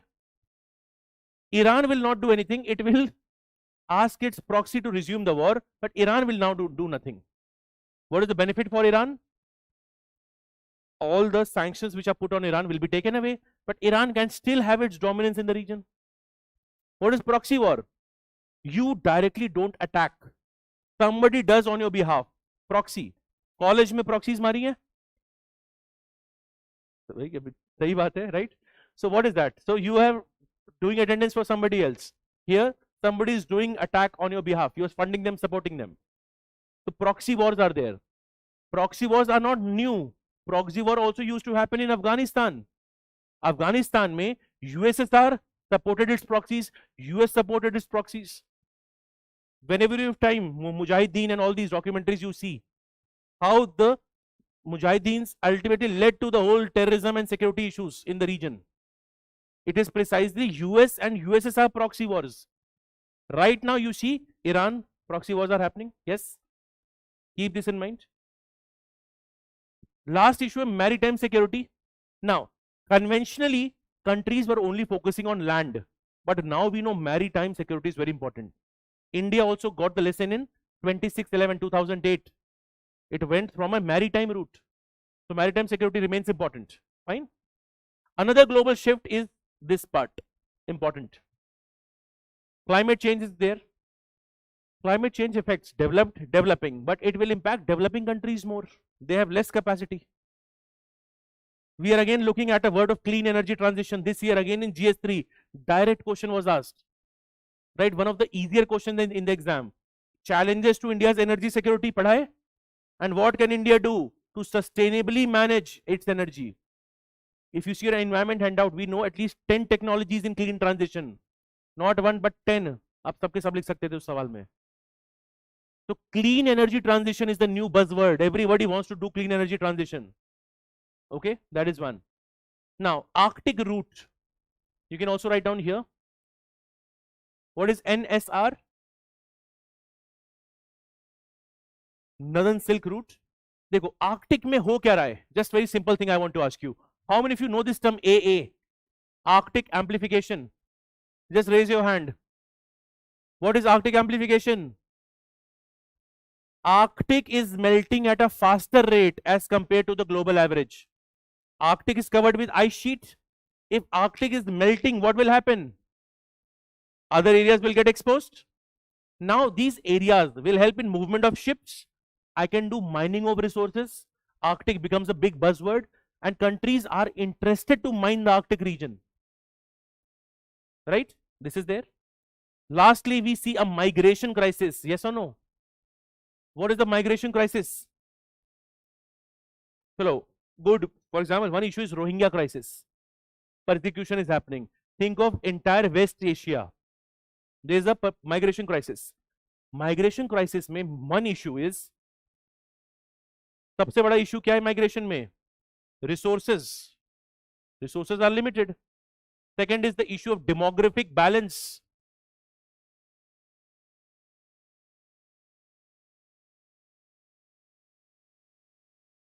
Right? If there's a war going on, and please remember, migration crisis can also be because of climate. If a small island state, think of country like Tuvalu, Kiribati, अगर ये डूब रहे हैं, if they are drowning almost, these people will flee and go somewhere else. But every country's capacity to absorb migrants is limited. At some point of time, what will be the issue? You have to send people to Mars. भेजना पड़ेगा, right? You have to colonize Mars, you have to colonize Moon. यही सब करना पड़ेगा future में, right? That is the future of the world. Then there is an economic shift going on. Now we see deglobalization. What is deglobalization? Opposite of globalization, right? We see tariff wars. Yes. Supply chain resilience. अब यहाँ पे एक term है friend shoring. Also write near shoring. Here only write China +1 strategy. ये सारे terms important हैं. Very current relevant terms. Now what is China +1? Bracket में लिखो alternative of China. Over dependence on China is there. So this question has also been asked in UPSC mains, that West is looking at India as an alternative to China. So China +1 में लिखो bracket alternative to China. In trade wars, I will again use the term China +1. Now when I say deglobalization, the point is globalization is changing right now, right? और इसमें लिखो dash करके लिखो it is becoming selective. Earlier it was universal. Now it is becoming selective. कैसे? I will give you an example. How many of you know the company Huawei? Chinese company. It's a leader in 5G. In 2018-2019, Huawei was supposed to do the entire 5G network of USA. What happened? USA assessed the project. They thought, if Huawei is doing it, China may get the access to our core telecom infrastructure. उन्होंने क्या कहा? Bye bye. Even they were getting this at a competitive price. They did not go ahead. Earlier, what used to happen? Earlier, from 1990s to let's say 10-15 years, every country simply thought we are doing trade. And if we are doing trade, let me not apply my mind. Right? अब क्या हो गया? We use a term for this. इस पूरी चीज के लिए term use होता है geoeconomics. And the biggest example in the world for geoeconomics is nothing but China ka BRI, a question of this year, a question that has been repeated. You know Belt and Road? Belt and Road initiatives looks like a simple infrastructure project. But is it really only an infrastructure project? No. What is it? Or I'm saying, I should say, what it can be. क्या हो सकता है वो? It can be used for surveillance. It can be used to deploy military. For that, the term that is used is it can be a dual use infra project. This is the concern with BRI. And the term is geoeconomics. Now, normally we see in IR, एक term normally जो use होता था was this. Complex interdependence. That means countries that want to fight with each other are forced to do trade with each other. USA and China, they are doing so much of trade despite not aligning. But a new term has come up instead of complex interdependence now. What is that? अभी पढ़ा आपने weaponised interdependence, दोनों में difference है. Complex interdependence is simply trade is going on. Weaponized interdependence means you want to stop the trade whenever it is to your advantage. Right? For example, if you are a leader in oil, आप देखते हो OPEC countries, whenever the price of oil is less, क्या करते हैं वो? Oil रोक देते हैं. The moment the supply reduces, the demand will increase, the prices will increase. This is very simple example. If you're dependent on oil, you will import it anyhow, if it is cheap, costly, whatever it is. Similarly, if a country is dominant in rare earth metals, in anything, will they use it to their advantage? They will use it to their advantage, as simple as that. So when you look at economy right now, we are seeing complex interdependence, yes, but we are also seeing weaponized interdependence. We are seeing geoeconomics. Geoeconomics is different from conventional economics. Conventional economics is what? Supply, demand. Geoeconomics में आप सोचते हो, can this harm me? Can this harm my national security? So the projects are approved or done thinking the strategic cost in mind, which is why countries are apprehensive of Belt and Road Initiative, which is why 5G, semiconductors, space, race is not simply economics game. Every country is right now running for AI race. क्यों? If you are a leader in your domain, you get to set the rules of that. जो भी rule set करता है is the ultimate hegemon. So dominance. Why does USA want dominance in every field? You get to set the rules, and everybody has to follow the rules. If somebody does not follow the rules, आप sanctions लगा दोगे उन पे. Is this part clear? Economic shift is a very important aspect.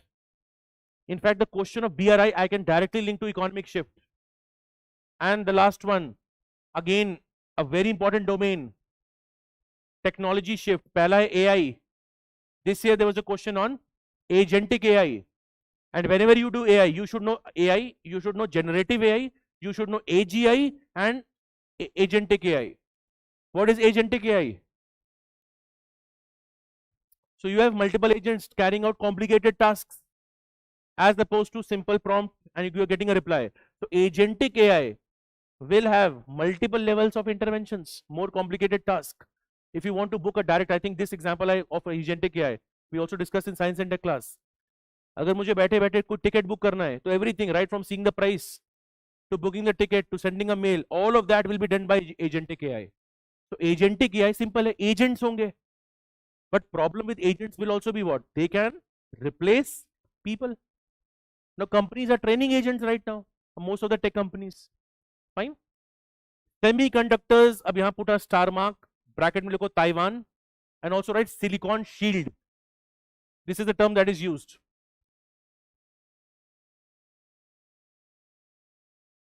Silicon shield. Cyber, again an important domain in Operation Sindoor, India, China. Cyber will always be a part of conflict. Cyber attacks will happen. Misinformation, information warfare is also a strategy that is used.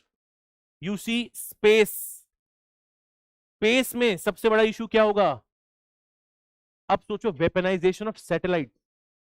What if you hit somebody's satellite? That is also a critical issue. And lastly, the fight for critical minerals. Which country is dominant in critical minerals? China. So you see in this one single snapshot, you will get a whole idea.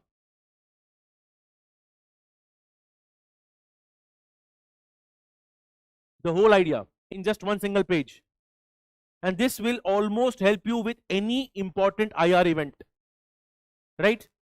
Now before I come to Indian foreign policy, अब अपने page को हटाओ. We will be very active for 1 minute. ठीक है?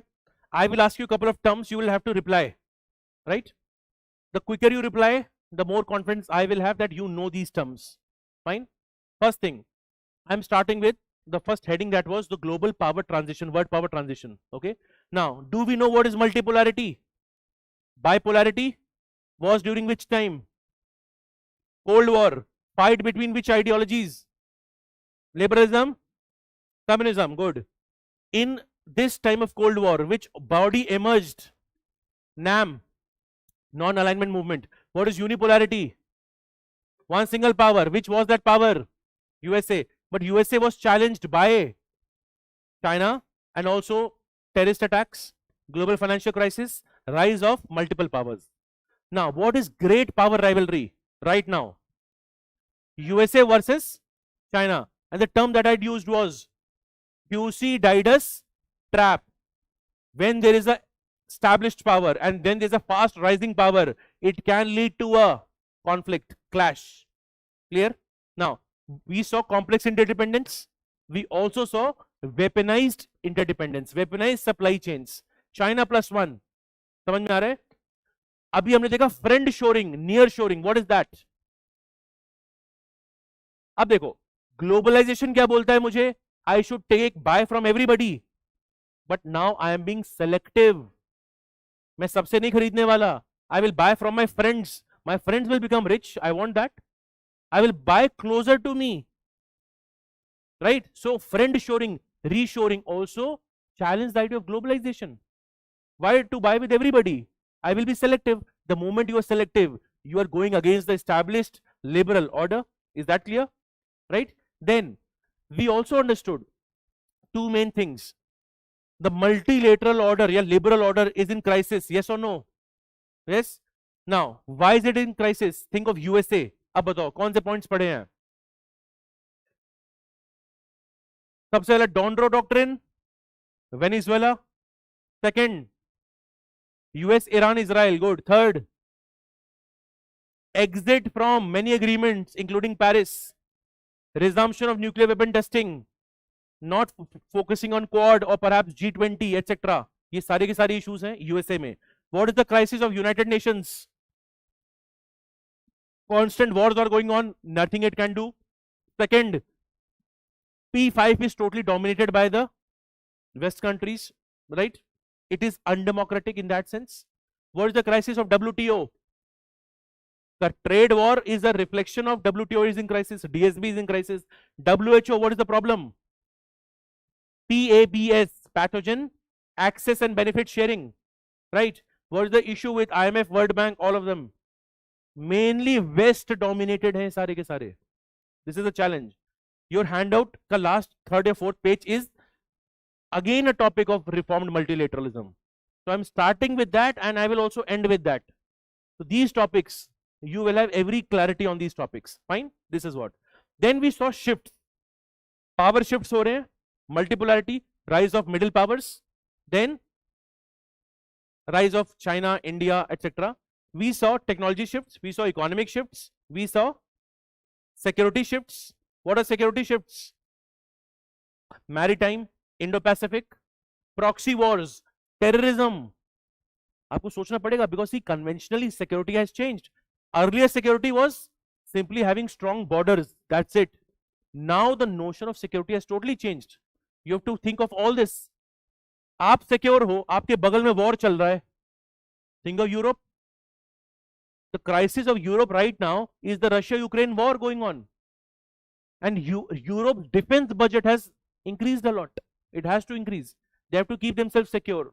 So security will depend on many dimensions. Give me example of proxy wars. 3H. पहला H. Hamas. Houthis. Hezbollah. Hamas कहाँ पे है? Gaza. Houthis. Yemen. Lebanon. ठीक है. Okay. Fair point. Okay. Now come to the next page, second page. The second page is Indian foreign policy.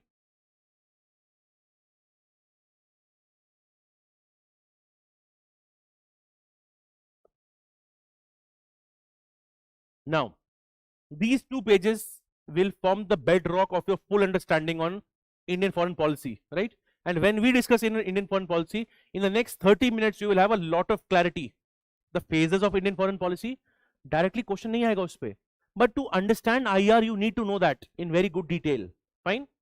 We will see basic kya objectives hote hain foreign policy ke, right? Now, the moment I see the term foreign policy, okay,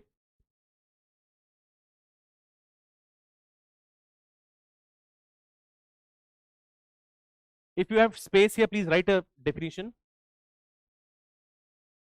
Likho, the prime objective of a foreign policy, the prime objective of a foreign policy, बताओ क्या होगा prime objective, is the preservation of national interest. Everything is national interest. The prime objective of a foreign policy is the preservation of national interest. Again, remember Lord Palmerston's quote. What was the quote? We don't have permanent friends or enemies, but we have permanent interest. These two quotes you will always remember. So foreign policy में इसीलिए we don't have to be very sentimental. Those ना रहा. No. We have to look at our interests. Interest will remain important. Friends change.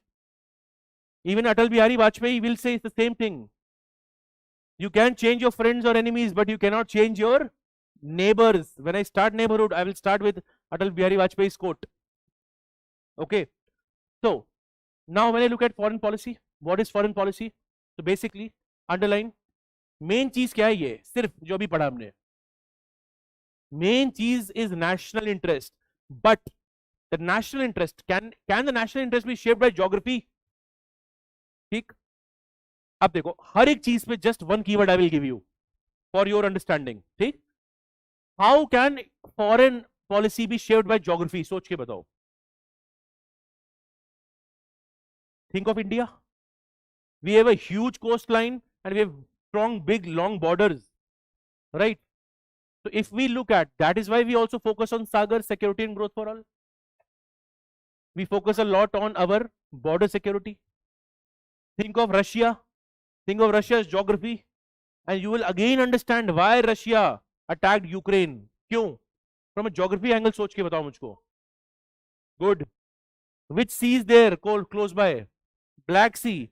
And Russia wanted access to warm water ports, right? जब भी आप foreign policy देखोगे, it is the intersection of many things. It is also geography. It is also other areas also.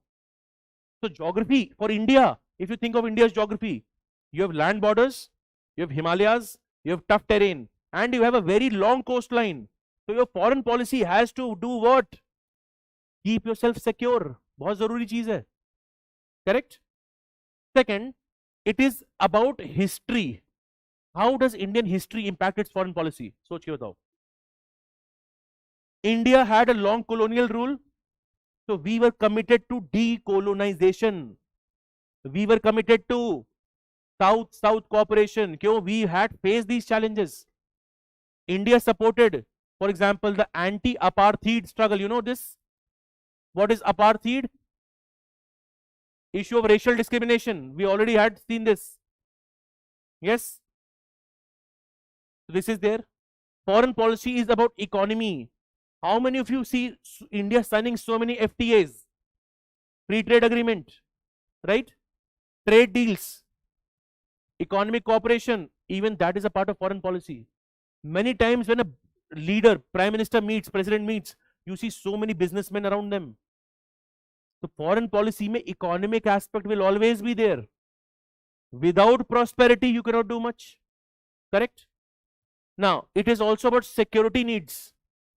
If a country is not able to keep its people secure, will the people trust? And there will be something like a military coup or some internal rebellion. So you have to keep people secure, which is why अपने भी foreign policy pillar में most important pillar will be security. Security बहुत सबसे important pillar है, and for that security, इसके नीचे लिखो, it's a very important quote, globally known, happiness has many roots, happiness has many roots, but none more important than security. सोच के बताना इसके बारे में. Happiness has many roots, but none more important than security. For example, if somebody earns well, they simply go to a gated community, right? Think of human psyche. If you go to a good flat, etc., लोग पूछेंगे भाई कितनी अच्छी security है यहाँ पे, who can enter, who can exit, what is the CCTV, this and that. This is what people think of. Think of the countries. Think of USA. If there is one simple test that happens in Russia, US makes 10 times the weapon of that. Happiness has many roots, but none more important than security. So human psyche में everybody is fearful. Nations are also fearful. How do you feel secure? The irony is when you have weapons, when you have a lot of firepower with you. But when you have a lot of firepower, your neighbor will feel insecure. इसी चीज को बोलते हैं security dilemma. It will lead to arms race. It is a never-ending loop. I buy 10 weapons. I want to feel secure. Everybody around me feels insecure. They buy 10 more weapons. Now I think in सबके पास 10 weapon है. Now I should buy 100 weapons. This will never end. This is security dilemma.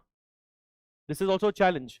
So for example, the moment India had conducted out 1998 Pokhran 2, Pakistan also said we are a nuclear weapon state. Already China had done its nuclear test in 1964. Now whatever India does, and why I'm telling you this part, the recent Mecca Pact, now you have to think of that India is now not just fighting Pakistan. As per the pact, attack on one country means attack on all. So India, पहले India की problem क्या थी? Two front war, China and Pakistan. Now expert says India will now fight in future a nested front war.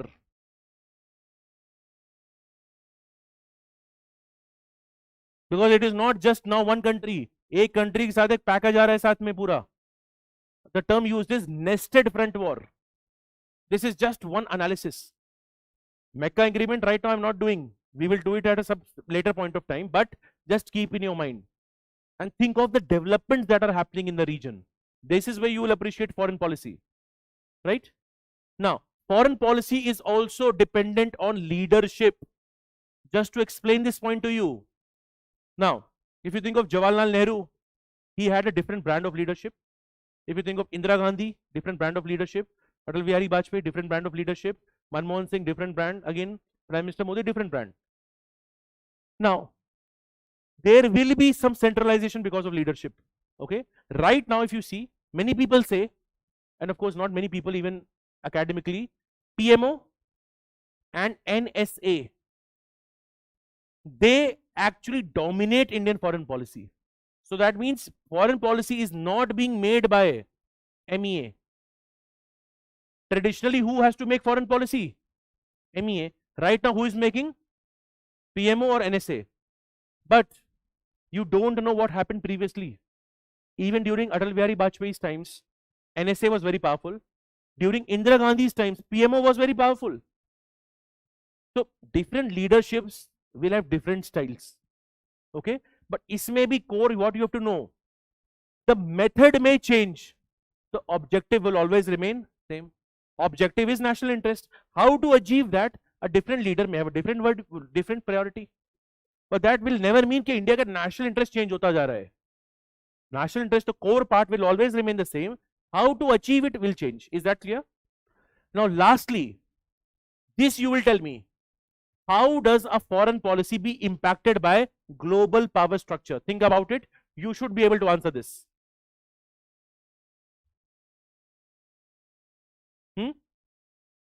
LPG reforms, good answer. और कुछ?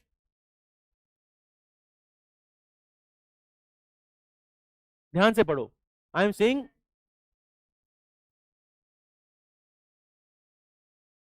connect this with global power structure and then tell me the point. Power structure से connect करो. I'm saying whatever इसका simple मतलब है whatever is happening in the world, how does it also influence the foreign policy?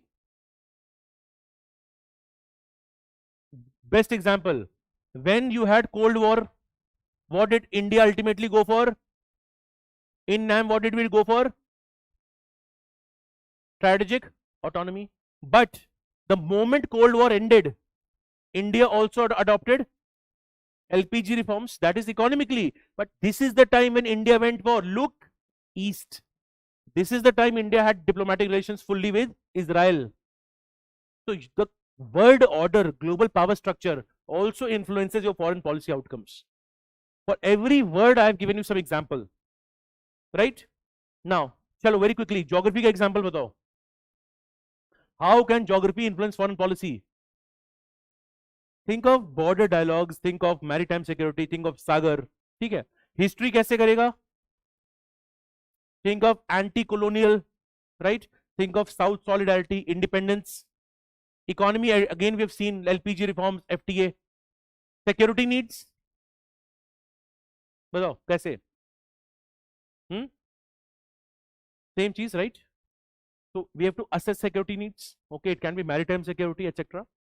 Leadership we have just discussed, and global power structure. Now, come to this foreign policy pillars.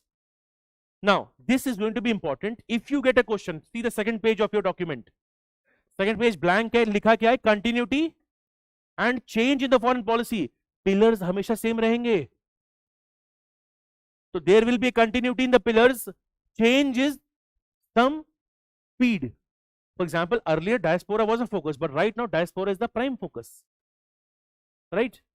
Now, what are the pillars of foreign policy? There will be security, so which means sovereignty, maritime security, right? Now, when I say security, why does India object TPEC? बताओ. It passes through Gilgit-Baltistan, POK. It violates our sovereignty. It affects our security interests. This is how it is linked to our foreign policy. One of the main pillar of foreign policy of India will be safety and security. Second very important pillar for India will be development. Now, how is development related to foreign policy? Development तो internal होता है. सोच के बताओ. Think of any example. Main चीज है इसमें example सोचना है हमें. सोचो. So I'll give you. So that is also this is also correct. World Bank is a good example. How many of you know Delhi Metro? तो travel भी करते हो. Why am I giving you the example of Delhi Metro यहाँ पे? Who helped in Delhi Metro building? Japan. Many of you are saying correct. Japan में एक चीज है ODA, Overseas Development Assistance. So you can also collaborate with some countries for development. Japan example हो सकता है. And overall, trade, investment, technology is a core feature of foreign policy. You are attracting not only countries, their business. So think of Japan, think of World Bank, etc. collaborating for development, right? Certain loans at a cheaper rate. Now, this is a very important aspect we will have to remember. I am saying strategic autonomy. ठीक है, इसको समझते हैं पहले. Strategic autonomy को.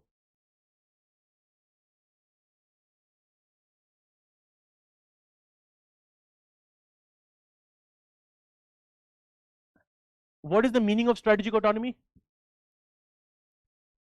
अच्छा, in IR, how many of you know the term strategic क्या होता है?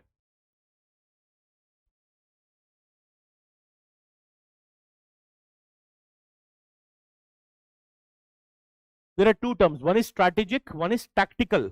ठीक है? What is tactical?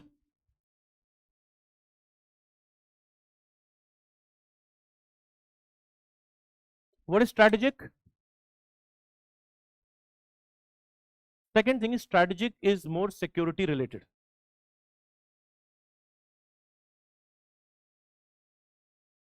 ये टर्म आप बहुत सुनोगे, right? Tactical again is short move. For example, if an IPL match is going on, right? Tactical move is what? Impact player. Tactical move is who you set to bat open. Tactical है, short term move. Long term move क्या होगा? You are nurturing somebody like Vaibhav Suryavanshi for 3 or 4 years who will become an asset. सुना ना Vaibhav Suryavanshi, very young player. So the point is, if you think of tactical, it is always short term in nature. Strategic is long term in nature, right? Basic term you need to be aware of. Now we are understanding this term strategic autonomy. समझते हैं. What is the meaning of strategic autonomy?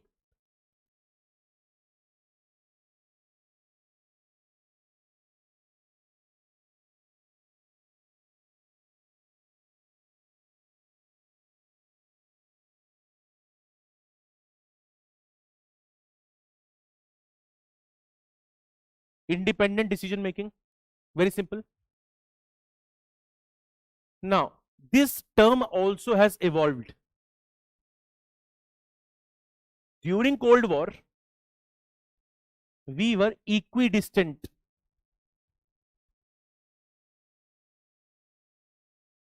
We maintained an equidistance from the blocks.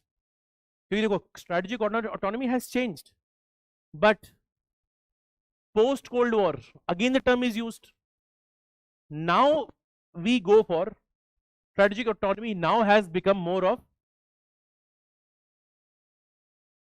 multi-alignment.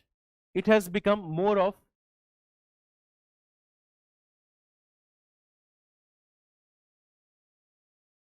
issue-based coalitions, and you need to be able to answer both of them. ये term आप हर बार सबसे common boring used term in IR is this. And again, one thing in IR, to make anything sound good, add the term strategic to it. You will see so many terms. Simple सा term है strategic silence, strategic vulnerability, this and that. Now, when I'm saying multi-alignment, post Cold War, how do I prove it?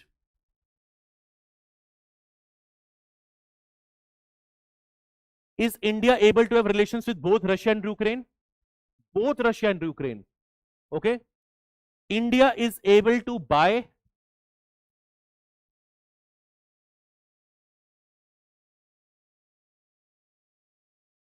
yes or no?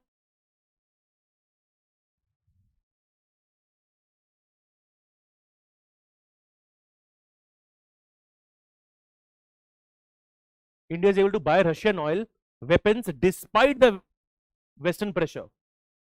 India in the defense, for example, we are able to buy Rafale from France.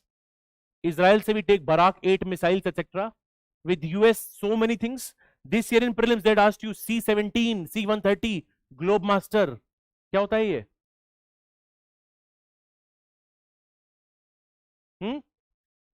Fighter plane, पक्का?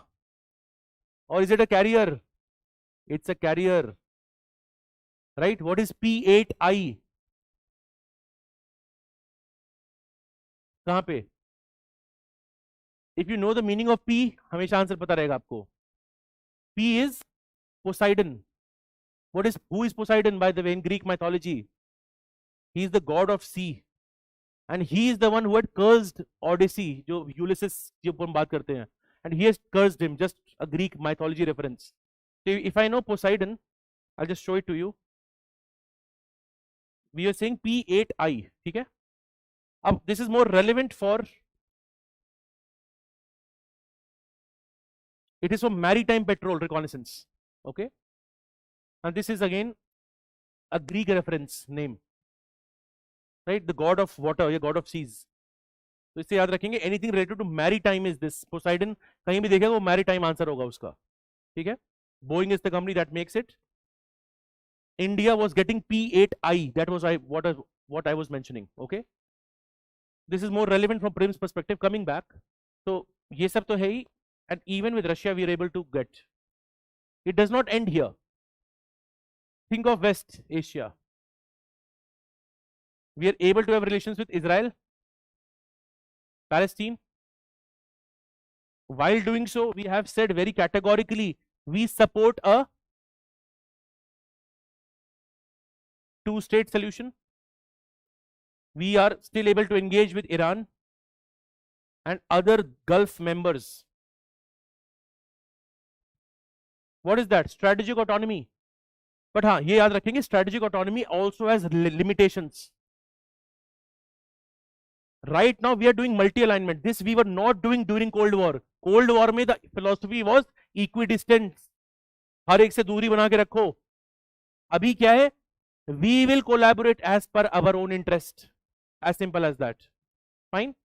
Second, we also see a rise of issue-based coalitions. For example, India is a part of Quad. India is a part of I2U2. This is issue-based. Quad क्यों? Indo-Pacific के चक्कर में. I2U2 very specific for West Asia.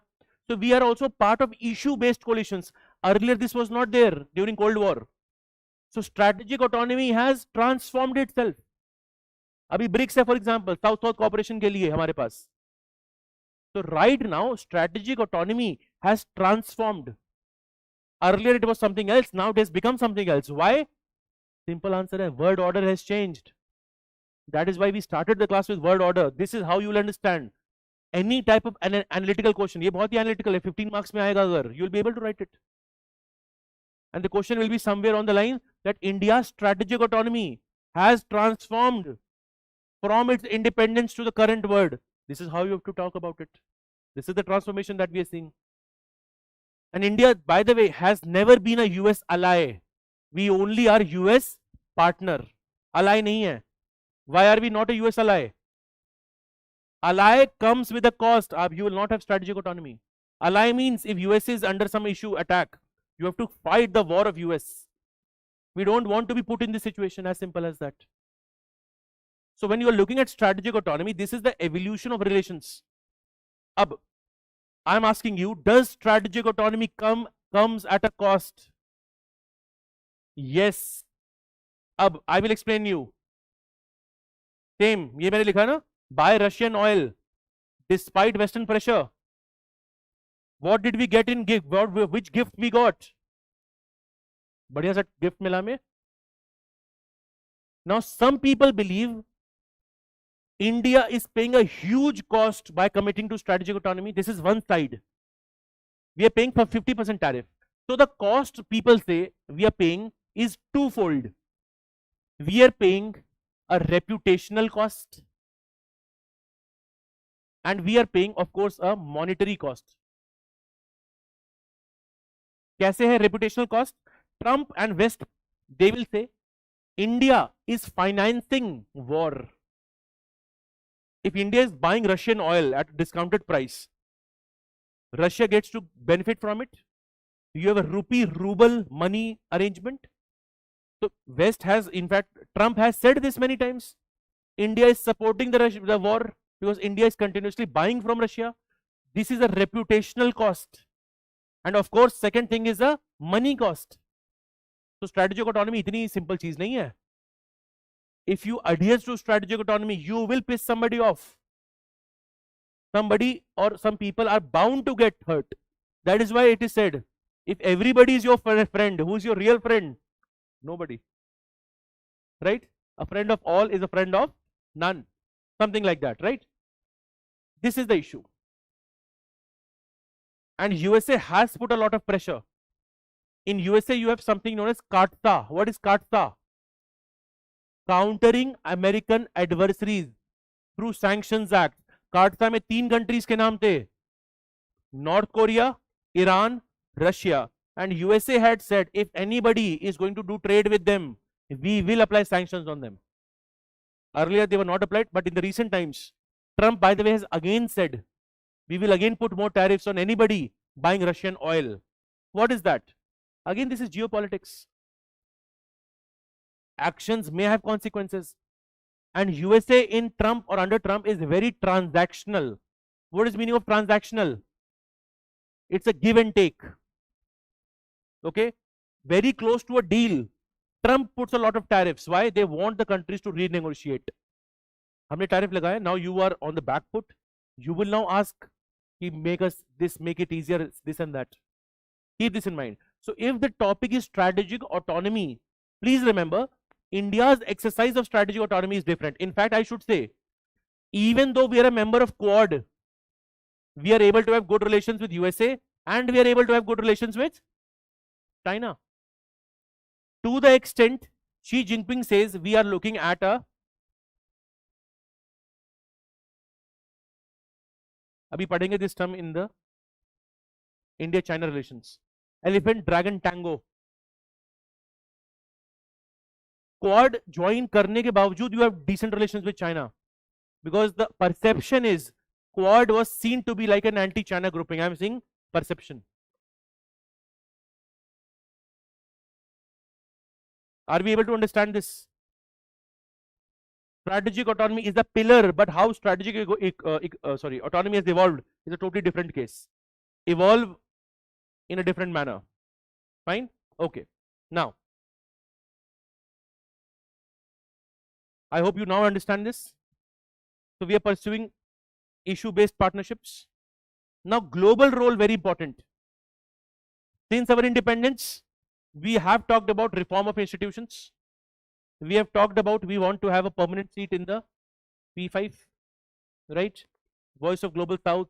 Shuru se lekar, we have talked about it. Just that in the recent times, our capacity has also increased. Now we can do far much more for these countries. Earlier the capacity was limited. Abhi to capacity achhi khasi hai. Okay. And again, an important aspect of our cooperation is this diaspora. You know what is diaspora? People outside, right? So if you think any issue that happens in Iran, we were very quickly evacuating every person out, right? So again, promoting values, culture, democracy, all of this is a core feature, a core pillar of Indian foreign policy. Able to follow till here? What are the main features? Security, development, strategic autonomy. सबसे important है ये. Of course, there is a global role, there is a global aspiration. Every country who is developing wants itself to be seen as a big global player. And a very important aspect is diaspora. Is that clear? Fine. Now, we will now have a very quick look at the evolution of Indian foreign policy. This is properly given in your notes as a table. Again, this is something that you should understand. Fine. In the next 10-15 minutes, we will now have an overview from 1947 to the current times, what is happening in the Indian foreign policy. Okay?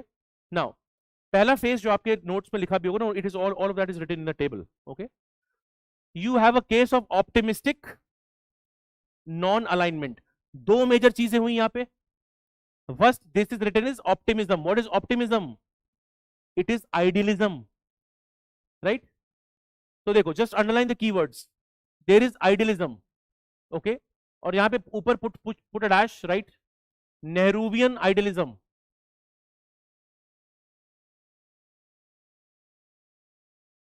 Bracket में लिखो Panchsheel agreement. Nehruvian idealism, Panchsheel.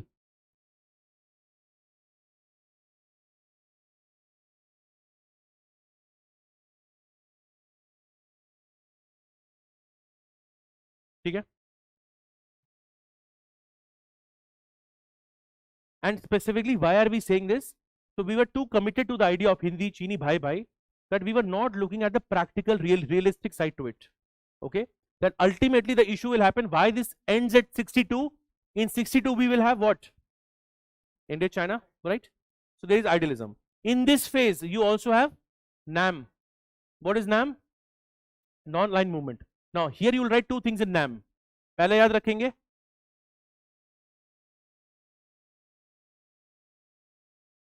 The idea of NAM came in Bandung Conference. And then 1961 mein you have a Belgrade summit, the first summit of NAM. Just remember factual details. Who were the founding fathers of NAM? Nehru and Nkrumah, Tito, Abdul Nasir, then one more. Sukarno, good. 5. The 5 founding fathers of NAM. Okay. NAM is there. We focus more on anti-colonial solidarity. What is that? Simple sa term hai na?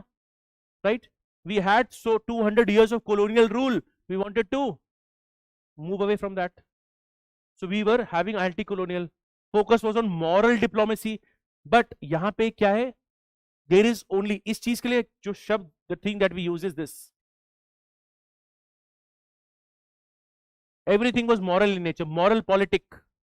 Later on we will see, have you heard this term, real politic? This is based on realism. In the first phase we were based on idealism. So your notes are structured in a manner, आपको सिर्फ phase याद रखो, independence से Chinese war. This phase is optimistic non-alignment. Just break down these terms and you get your answer. Why is it optimistic? It is more moralistic in nature. Panchsheel agreement. Major focus of India was that time its own development.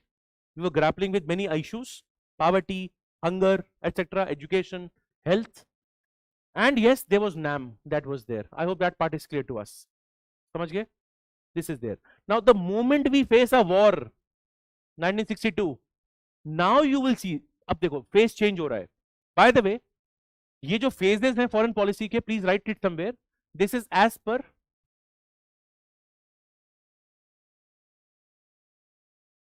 Dr. S. Jaishankar. And you'll be surprised to know, last year, that is 2025, in 2025 mains of PSR optional, उन्होंने सवाल पूछा था, what are the phases of Indian foreign policy as per Dr. S. Jaishankar. This gives you a good understanding of what all is there in a very short span of time. Now different people have different phases. Somebody else may have 4 phases, somebody else may have 5 phases. तो ऐसा नहीं है hard and fast 6 phases हैं और ये government कह रही है, ऐसा नहीं है. Okay, this is only a kind of an opinion, okay, of Dr. S. Jaishankar in that sense. Now 1962 से 71, whenever you see a time frame, you will try to ask yourself, are you aware of any event that happened in this time frame? सोच के बताओ. 62 में क्या हुआ? War. 65 में क्या हुआ? India Pakistan, right. 1971 में what happened? The liberation of Bangladesh. Okay, अब a country which is facing 1962 war, it will have challenges. Whenever you face a war, huge military cost, socio-economic issues, immediately in this phase you will have back-to-back wars, and this is also the phase when you will have the humiliation of PL 480. पढ़ा हमने PL 480, that is related to, right? तो यहाँ पे of course there is the, what we will focus on is security correction, defense building, etc. And you can also write here the food crisis, PL 480. And after this India will focus on green revolution also, high yielding variety of seeds, right? So second phase mein this is there. In fact you can also add the 1965, which ended overall with this, the Tashkent agreement. All of that you will do in post independence. So 1965 with Pakistan, you should remember. But it is a realism, it is recovery. Now 1971 to 1991, first we should know major चीजें हुई क्या है. 1971 is the Bangladesh liberation. But 1971, please also write, Treaty of Peace and Friendship with USSR, Soviet. This is going to be a very important factor. क्यों? India sees that in these wars nobody is coming to our side. You want somebody's support, and 1971 will be the treaty with USSR जो लिखी है यहाँ पे, Treaty of Peace and Friendship. Very important event. Now what is not written here, you can also add one more point. This point is also very important. 1974 लिखेंगे and write Pokhran 1.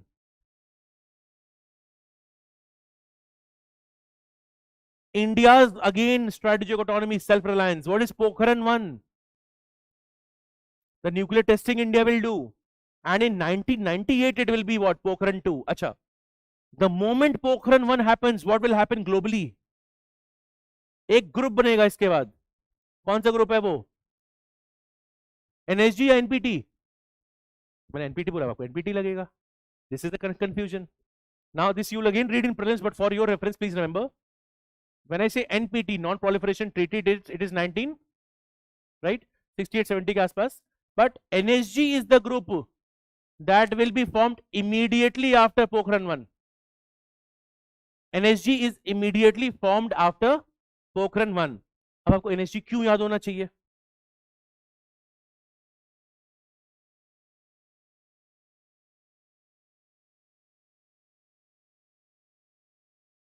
Multilateral export control regime, दुनिया में ऐसे कितने groups हैं? 4। कौन से हैं?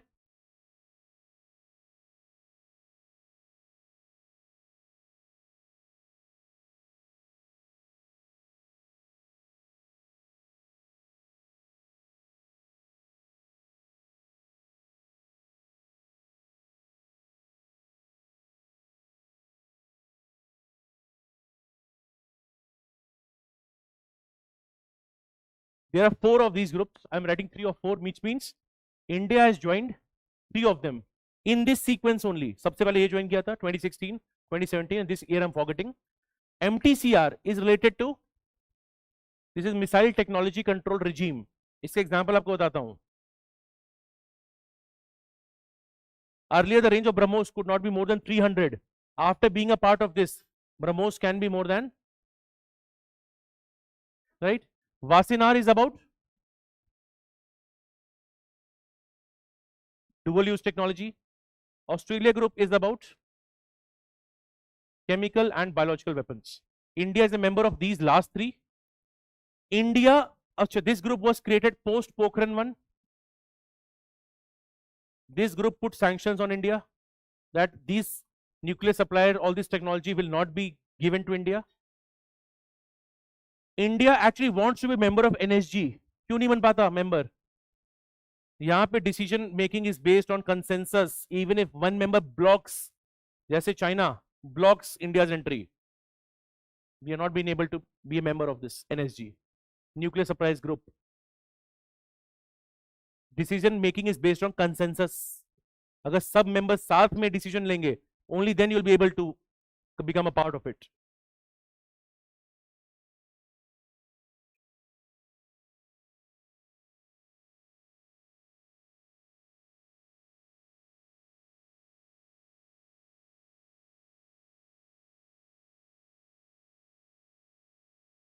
Okay.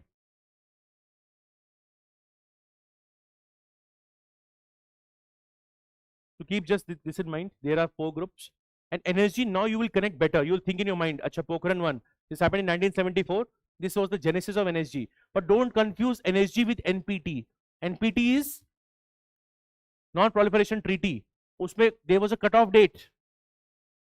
What was the cutoff date? I think if I'm remembering it correctly, I think it's 1st January 1967 or 68.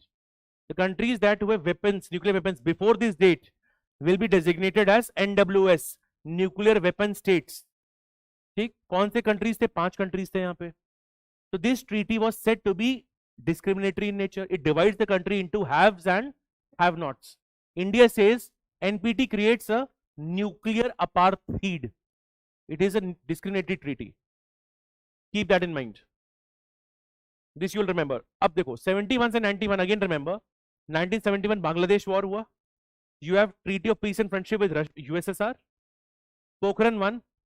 Okay, all of that is happening.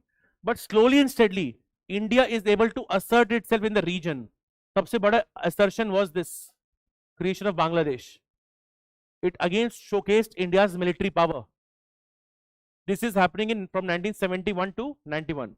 91 will be a very big event globally and as per for India. What will happen globally? USSR will get disintegrated, right? There will be a disintegration of USSR. Then what will happen after that? There will be LPG reforms. Why? Because India will face a BOP crisis, balance of payment. Now, in this phase from 1991 to 98, economic reforms honge, LPG reforms, we know. India is forced to look outwards. Why? Because now you have lost, in some sense, USSR. And USSR is facing its own challenges, which has become Russia. India is looking east. India will now start to engage with US, something that did not happen previously. Okay? And we carry out some very important thing, which ends here, and that is Pokhran 2. This same thing gets reflected in the next part. From 1998 to 2003, India has a balancing power. India becomes a proper nuclear state. But in doing so, it also now gets to know Pakistan also has the nuclear weapons, which means now India is facing a two front war. China is nuclear powered, Pakistan is nuclear powered. First issue. India and USA will sign a civil nuclear deal. This is known as the 1-2-3 agreement. Again, an important point. Now, in this time from 1998 to 2003, a couple of more events have happened which you should be aware of. Dekho.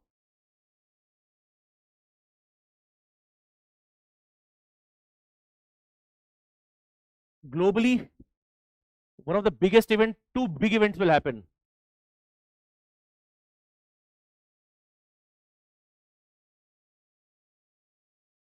(9/11) and to the global financial crisis. At the India level,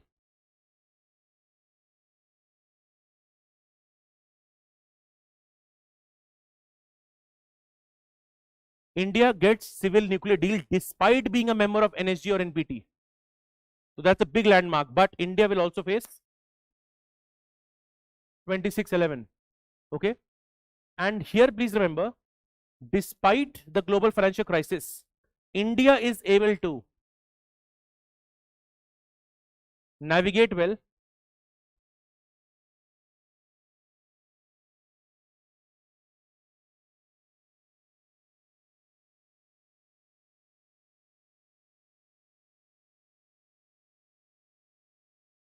India has strong macroeconomic fundamentals.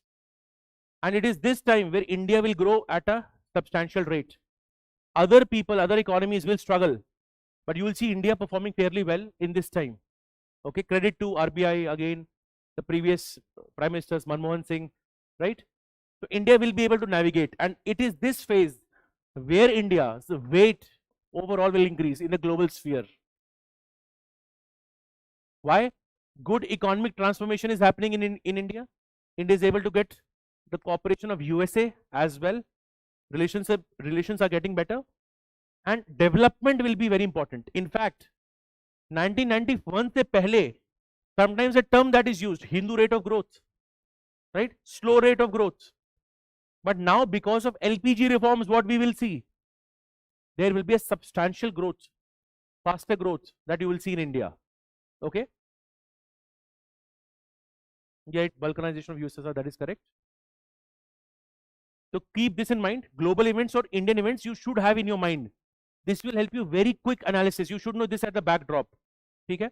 After sometimes when you revise it, ये आपको सोचना भी नहीं पड़ेगा इस तरह से. आप year का time frame सोचोगे, you know what happened in India, what happened globally. That will help you write better answers and better relations. In fact, it is this time again when India will be very active in BRICS, in other bodies. India's weight is going to increase. India will again talk about global south more. So new groupings will also come in this part. BRICS will be one major grouping that will come. Fine. So we see rise of strategic partnerships in this time, right? Again, you will see India having good relations with Russia, even China, even USA. This is again telling you how strategic autonomy is based on issue-based coalitions. And strategic autonomy is not limited. Again, very important aspect. Right?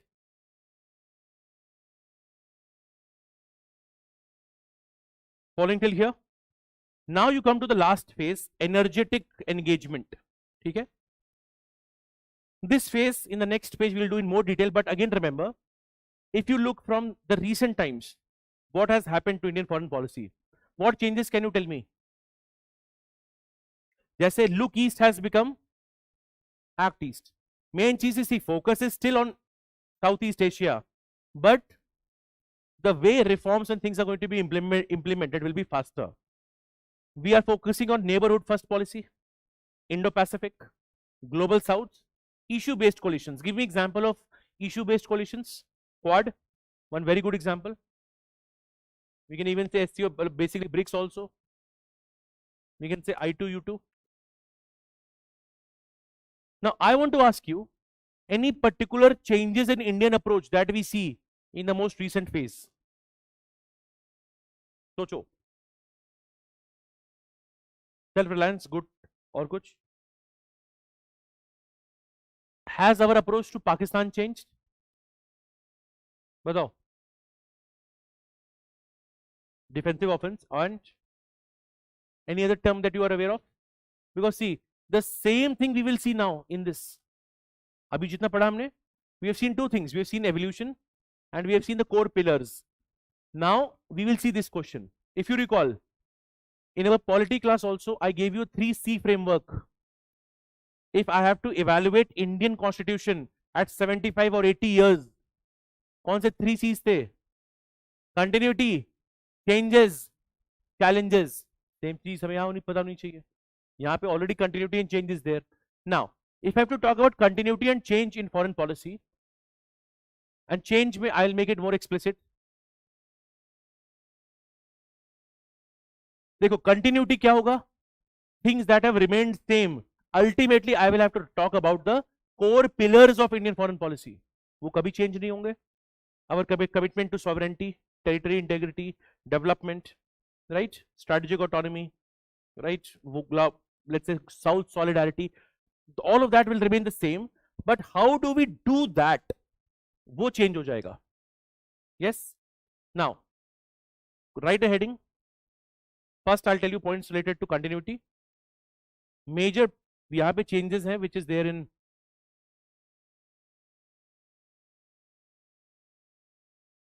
have you written this term yet? अभी लिखा है? इसके ऊपर लिखो. I think you have some space. Continuity change. Go to the above part.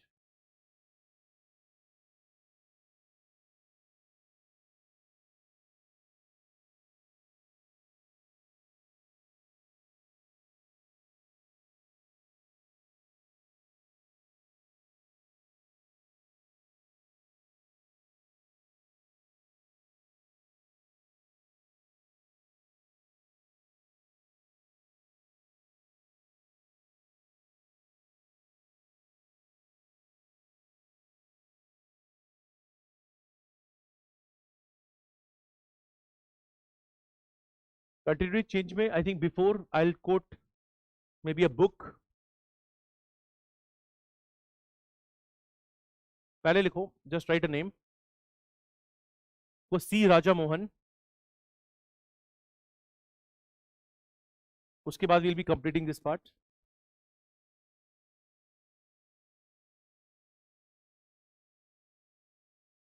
C Raja Mohan, and then write continuous shifts in Indian foreign policy. Continuous shifts in Indian foreign policy reflects pragmatism. It reflects pragmatism and reflexivity. Pragmatism and reflexivity of Indian foreign policy.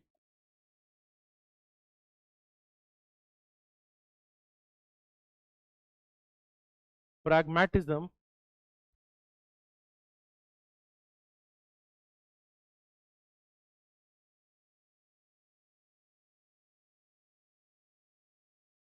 pragmatism and reflexivity of Indian foreign policy.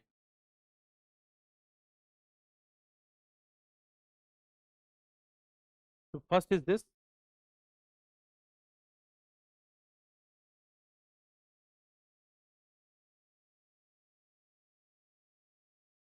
दूसरा लिखो, second लिखो.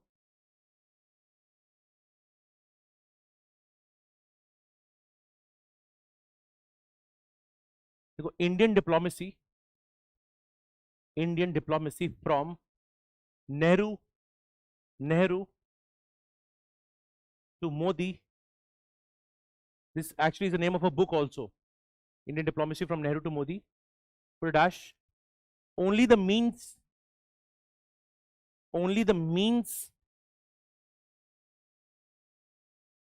have changed. Only the means have changed. but the ends remain the same. Only the means have changed, but the ends remain the same. This also is a good way to conclude your answer, that the essence is what? Means have changed. Ends kya hai? Ends are the core pillars. Core pillars always have remained the same. Okay. So this is two things I've told you. What was the first line?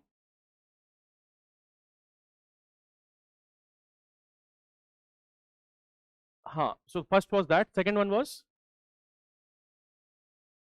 Right. Second wala bhi humne dekh liya hai. Okay. Now let's come to continuity. First we'll explore continuity, then we go to the changes that are there in the foreign policy. Continuity में basic points लिखेंगे. Some of them you already know. पहला, sovereignty and integrity, only the keywords. Continuity basically is nothing but pillars. Sovereignty and integrity.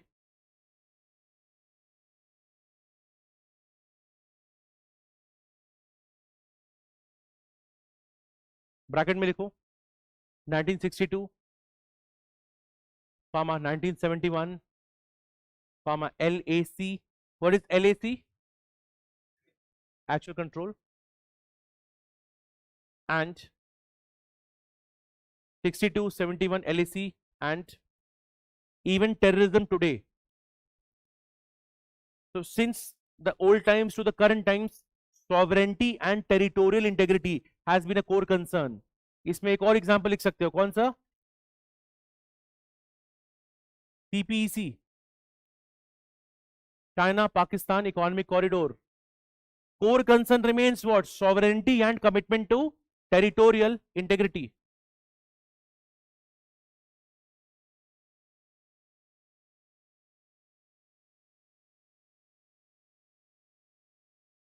Okay, first one. Second, right, neighborhood priority. Neighborhood priority.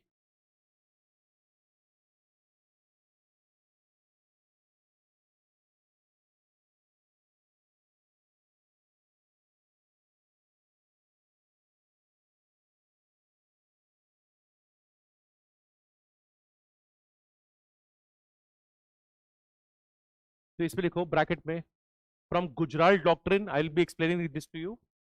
From Gujral doctrine,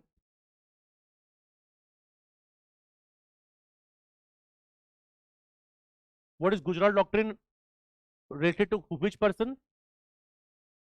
I.K. Gujral. Who was I.K. Gujral? Ex Prime Minister of India, correct. Okay, I.K. Gujral. Okay, so we are saying from Gujarat doctrine to neighborhood first. Neighborhood has always remained the priority.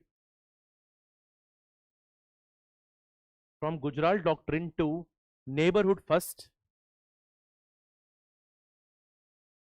it has always remained a priority. Third लिखो strategic autonomy. Strategic autonomy. In the bracket, right, from non-alignment of Cold War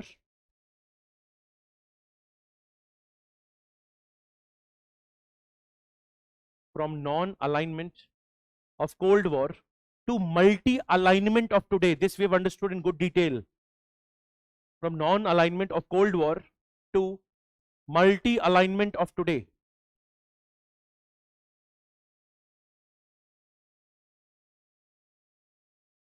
Fourth, developmental diplomacy. Fourth लिखेंगे developmental diplomacy. What is the meaning of this? Focus is on development from the even times of independence. तो bracket में लिखेंगे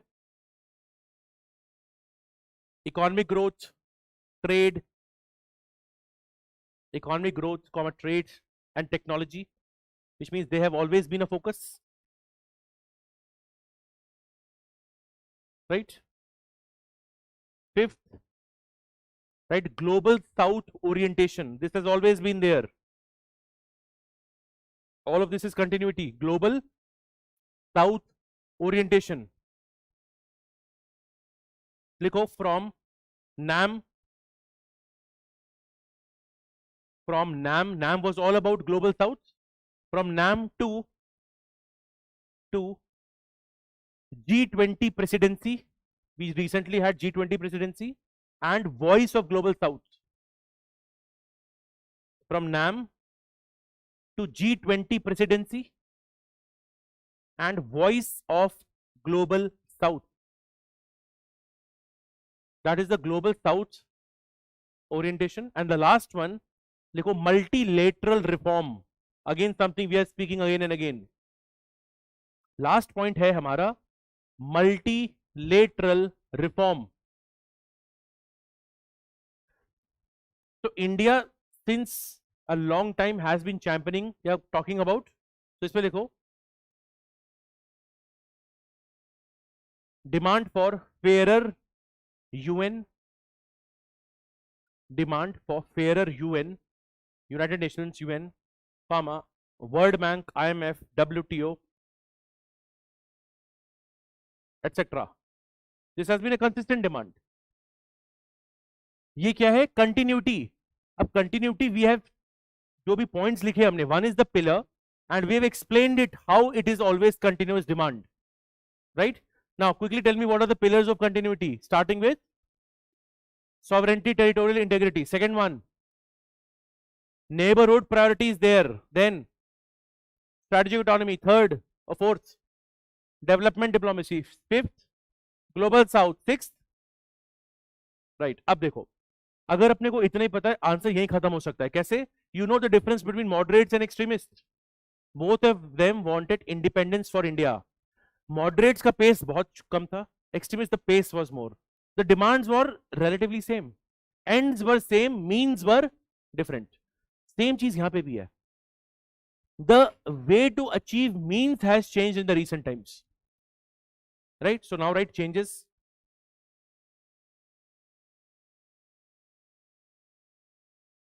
Changes maybe some very peculiar points are there which you have to know.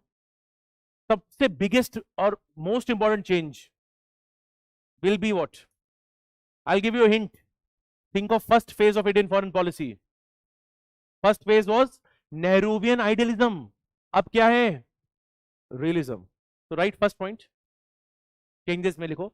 From idealism, this is the biggest change you will see. From idealism to pragmatic realism.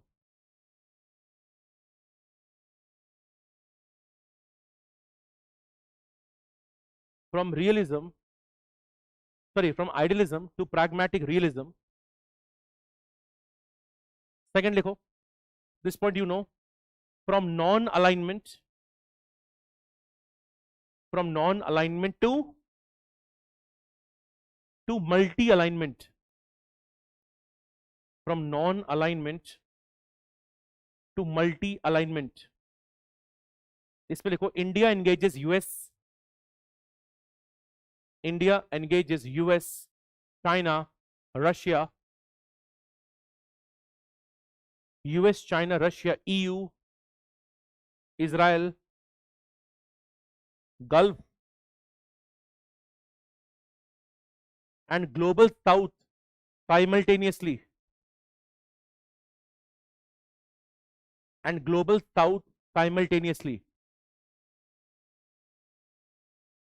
Next point, from continental to maritime focus. From continental to maritime focus. अब ये क्यों है? This is again the question that was asked to you in this year's mains. पहले focus किस just a second.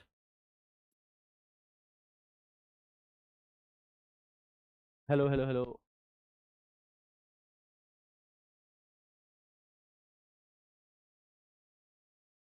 Hello. अभी voice नहीं आ रही ना?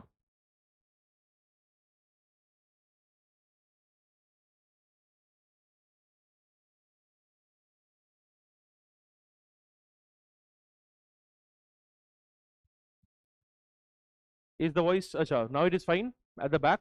Okay. So we were saying from continental, what did you write?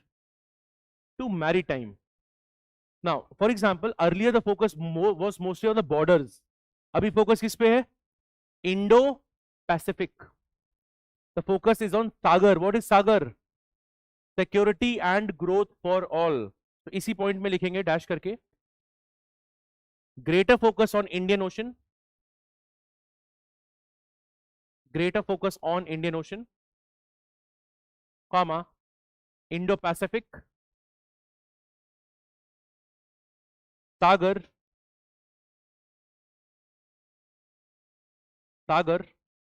Quad, QUAD, Quad, and sea lanes, Quad and sea lanes.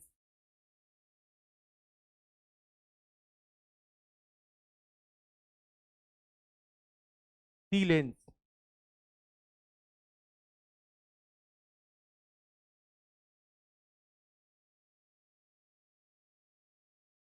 Sea lanes.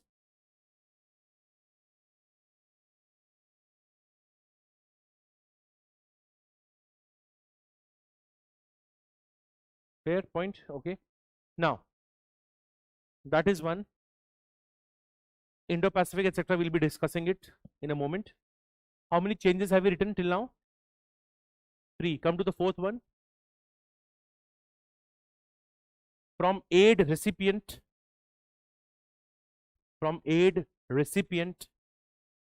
to development partner. Aid recipient to development partner.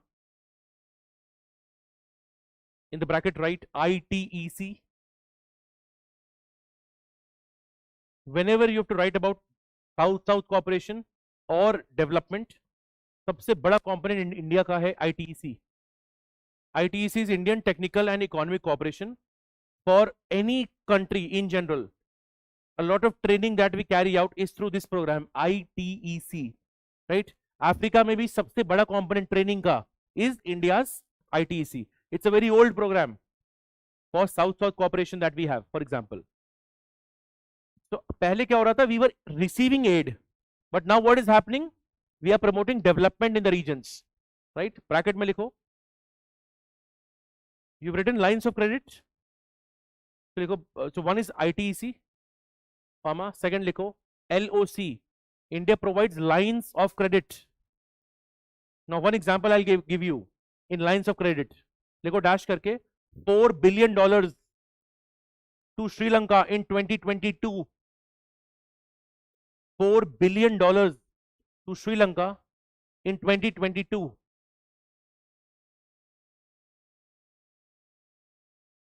Comma. इसी में लिखो vaccine मैत्री, big programme, vaccine मैत्री, comma, HADR. What is HADR?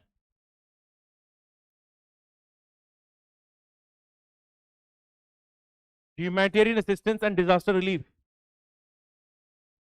And India again wants to be net security provider, first responder in crisis. So in सारी चीजों में we are doing a lot of work. HADR, vaccines, lines of credit. Come to the next point. We go from trade diplomacy to technology diplomacy. From trade diplomacy to technology diplomacy. Bracket में right, supply chains, AI, critical minerals, and DPI, digital public infrastructure. That is again a new buzzword, right? And last one, very important, from cautious diplomacy to assertive diplomacy. This is where we can bring in the Pakistan angle as well. From cautious diplomacy to assertive diplomacy. Assertive diplomacy. Ab assertive diplomacy ki I will give you very prominent examples, right? You will write these assertive diplomacy ke examples.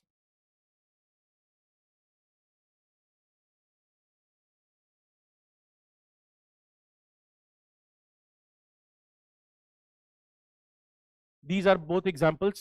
Okay, one, this you can write. You can also write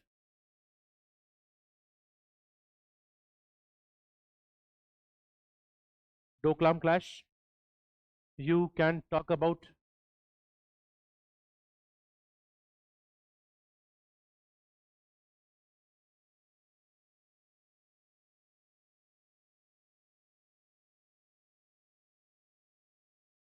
Indus Water Treaty in abeyance. And lastly, of course, we can talk about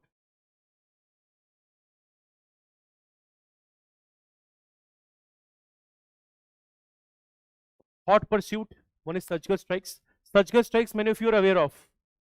How many of you have seen the movie Uri? Opening sequence याद है? What happens in Uri? बताओ क्या होता है? Indian Army is carrying out an operation in the northeast. They go inside Myanmar. They go inside Myanmar and they carry out a military operation. What is that? Hot pursuit. Hot pursuit is you are chasing the enemy or the aggressor, even in some foreign territory, and then taking them down. So the movie actually starts with a hot pursuit. Now if you see the movie, you will connect even more. Okay, surgical strikes you are aware of. Balakot वाली चीज को बोलते हैं preemptive strikes. You know that somebody is going to attack you. You are neutralizing them before they attack you. What is that? Preemptive strikes. Preemptive strikes are again done on self-defense. Doklam clash. Where is Doklam? Doklam is actually in Bhutan. What is India doing here? Doklam clash was between India and what is India doing in Bhutan? India and Bhutan have a treaty, right? Peace and friendship, wherein if Bhutan etc. face any challenges, India will help it out. Now, can you tell me what is the difference between Doklam clash and Galwan clash? Location alag hai, that I know. Anything else? Spelling bee alag hai, that I know. Third thing. Doklam clash was totally silent. Nothing happened. Galwan clash, of course, there were no weapons, but there was proper fist fight. Led to a lot of deaths also. So Doklam clash is that part wherein a lot of Indian military was deployed. Chinese military was also deployed, and people were expecting in 1 or 2 days India will take a back seat and China will do its work. But India did not move 1 inch, and this standoff was there for many days, and finally this was then resolved. This was Doklam clash. Again, it was seen as an assertion of India's assertive diplomacy, that we are not backing down, right? In preemptive strikes, again think of Balakot. And now what you see, both IWT mein, what have we said? Blood and water cannot flow together. Padha humne, suna bhi hai. And when we say Operation Sindoor, it totally changes. It says there will be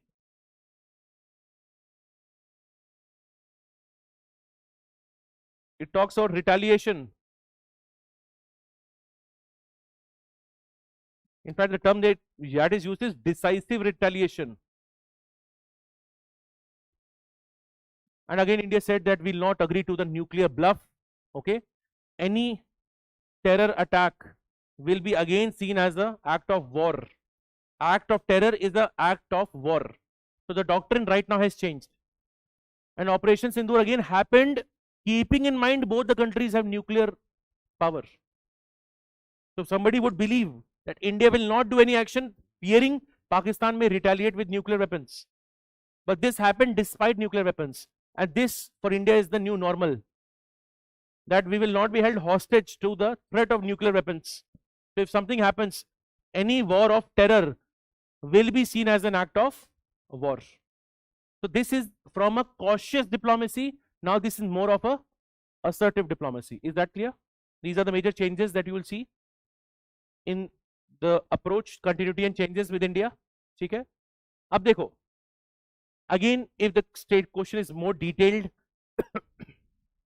whatever we have written in the continuity, the range will change. For example, I can even add change और क्या हुआ है?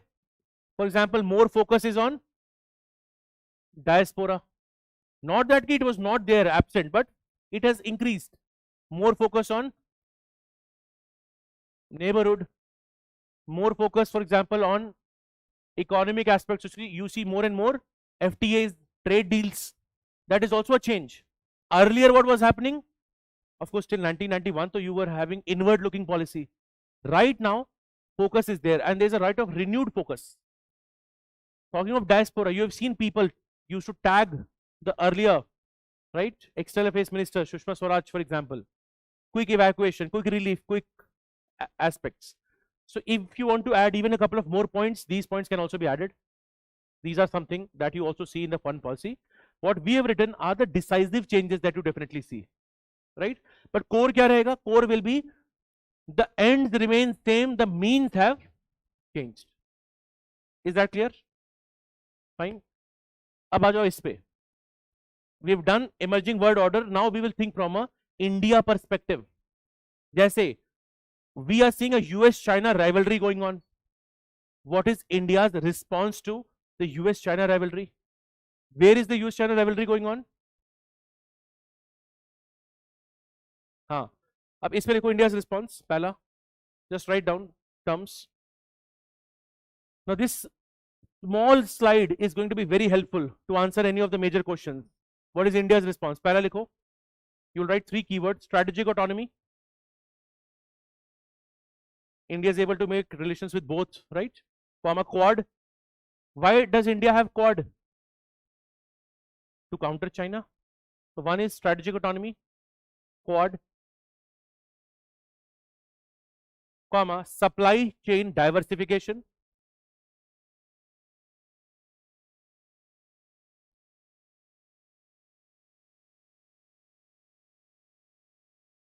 Supply chain diversification.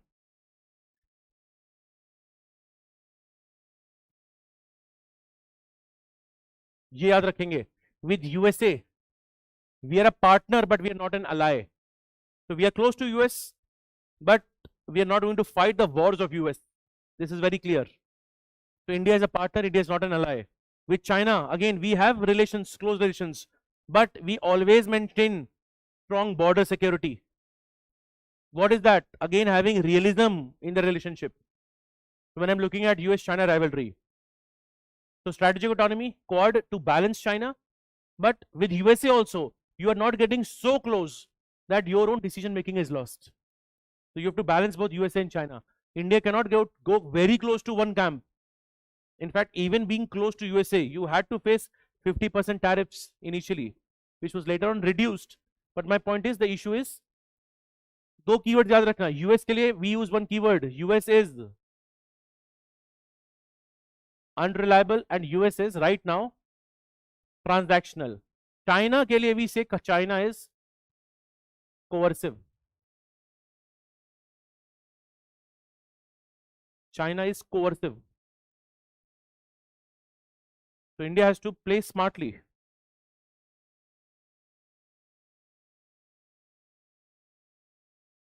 Now, in the Russia-Ukraine war, when India was asked a question, on whose side is India? What did India say? हाँ तो लिखो, we are on the side of peace. पहले लिखो, we are on the side of peace. And again in the bracket right, balanced position is strategic autonomy.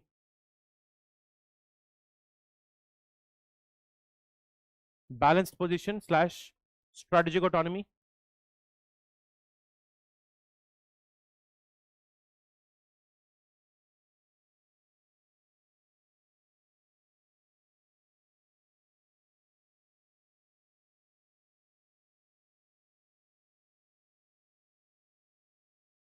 Done.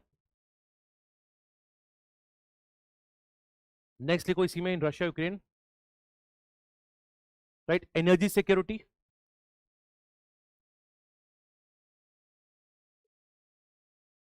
Energy security. And please here remember, the Russia-Ukraine war led to 3 F's, 3 issues.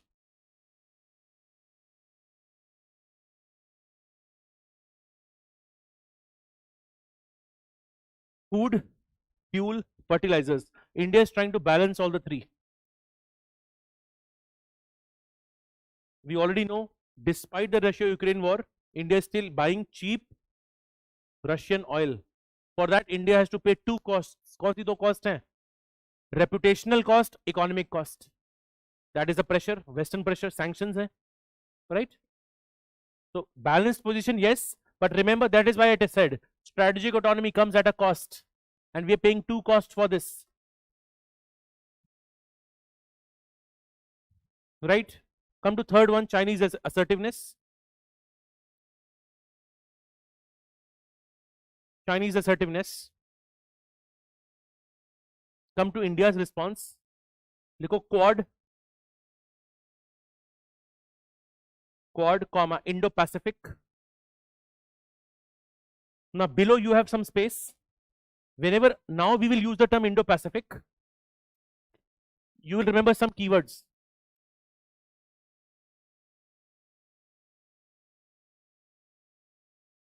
Five keywords हमेशा याद रखेंगे Indo-Pacific के साथ. All of them are in a way against China.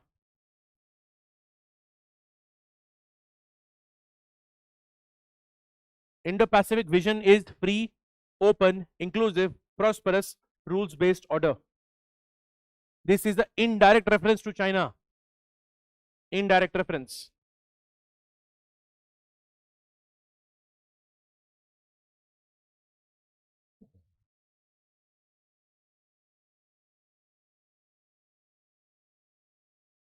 Indo-Pacific में whenever you write, you can mention you want a free, you want an open, inclusive, prosperous, rules-based order. And it is China, for example, who does not believe in rules-based order. China will say we have something known as a 9-dash line, right? Now we were talking about Chinese assertiveness. आपने ये लिखा. Next देखो border infrastructure. We are growing. Border infrastructure.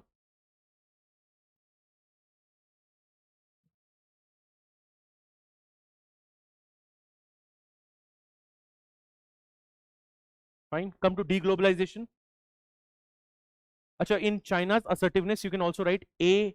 ये रखो, China's assertiveness में पहले लिखो आप necklace of diamonds. Now wherever you have space, I think this I will, if we do it here, I will not repeat in India and China. देखो, China's assertiveness can be seen in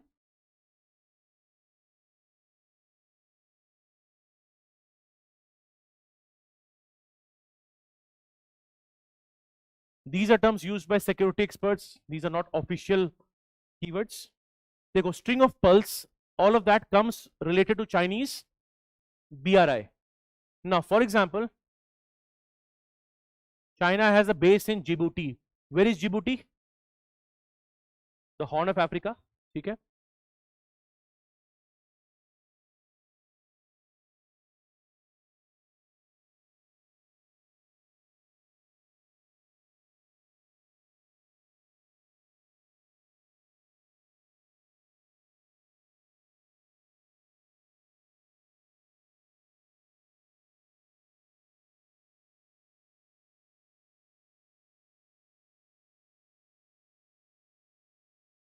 These are the ports, for example, right?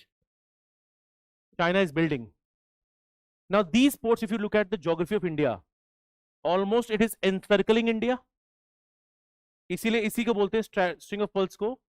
It is strategic encirclement. India's strategic encirclement. To counter this,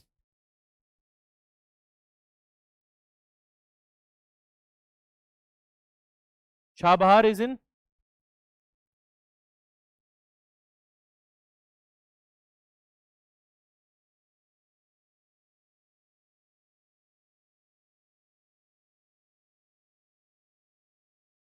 the most recent current affairs news is this: India again developing Sabang port in Indonesia. And other than this, you can also have Agalega Islands.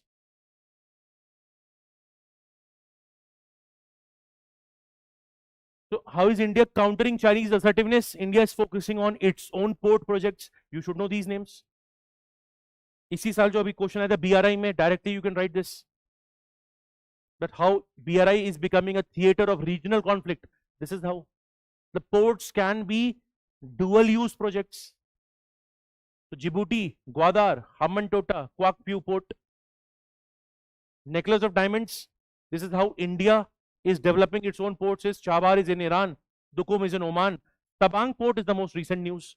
And with Tabang port, please remember, a very important area of the world.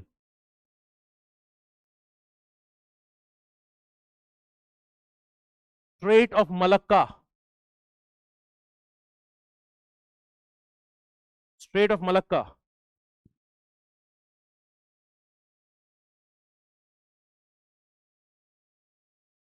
Write a homework somewhere, Malacca dilemma.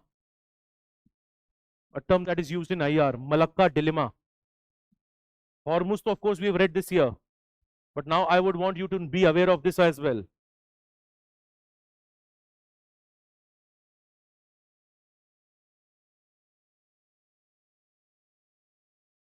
So keep this in mind.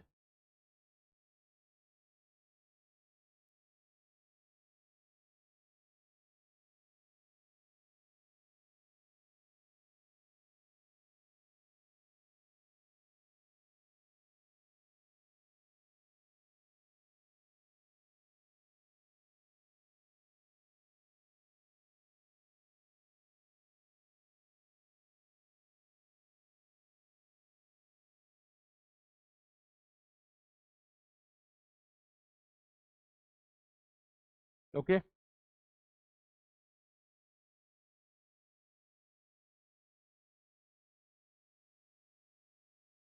Now, remember this. Aage abhi I'll also tell you AAGC, etc. All these are ways to counter Chinese assertiveness. Okay. Keep this in mind. Now, there's a good term we saw some time back, deglobalization.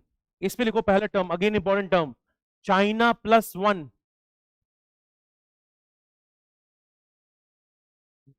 When we do this, see, other bilaterals will become very easy for us to navigate, because the major work we are doing is here.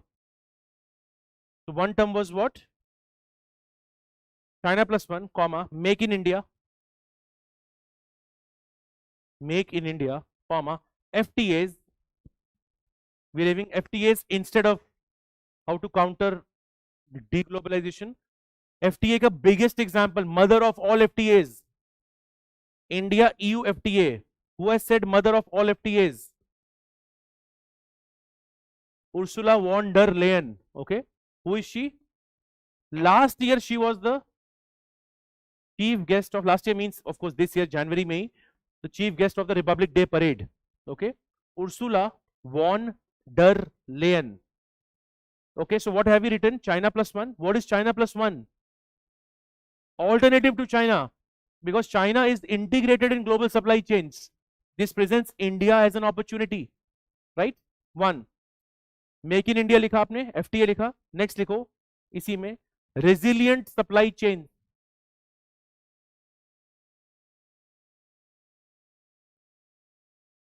Resilient supply chains. Resilient supply chains. Fine. Now come to climate crisis. Climate is again one area where India is showing a lot of leadership. Yes or no? कैसे बताओगे मुझे? बिल्कुल सही. ISA लिखो, International Solar Alliance. इसमें India is having leadership. ISA. Next.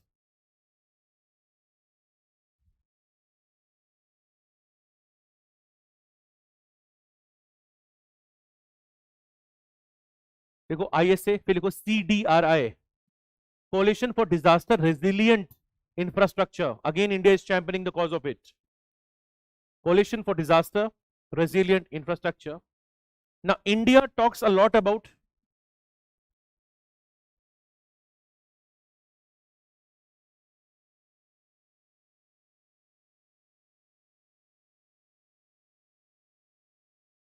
and here you can mention even the COP.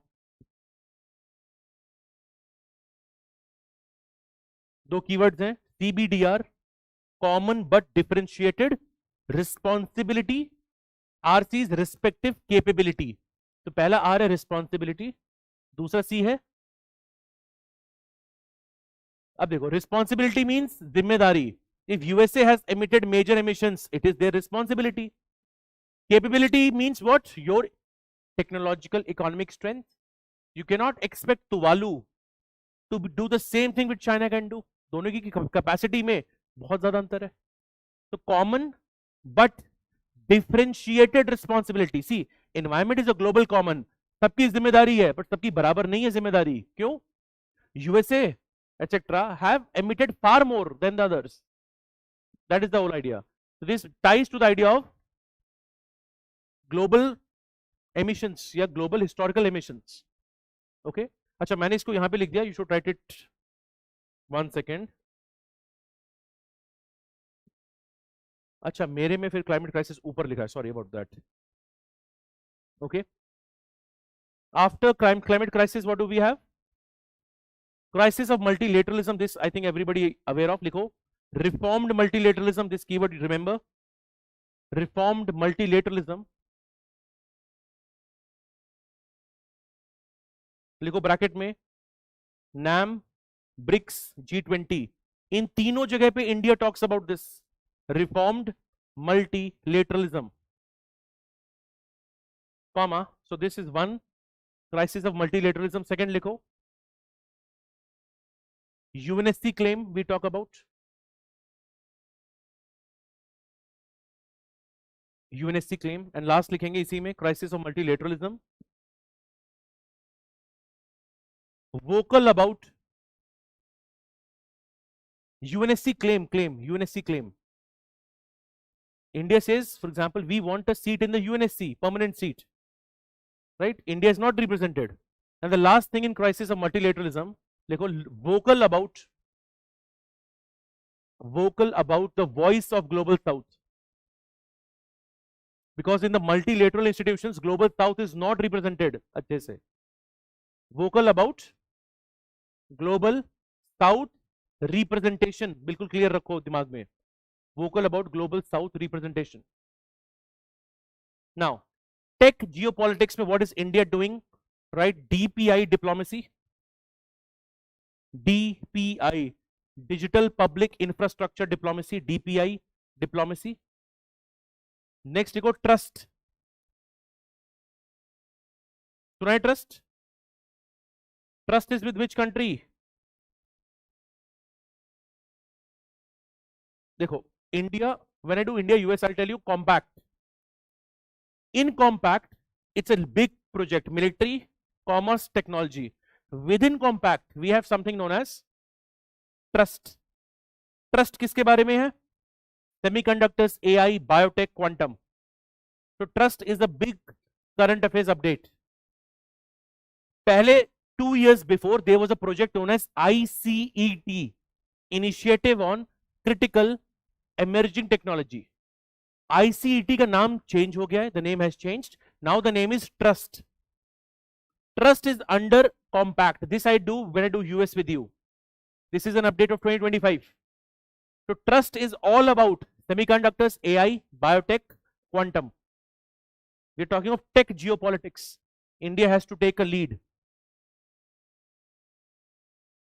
So technology and geopolitics mein you will find something in the exam.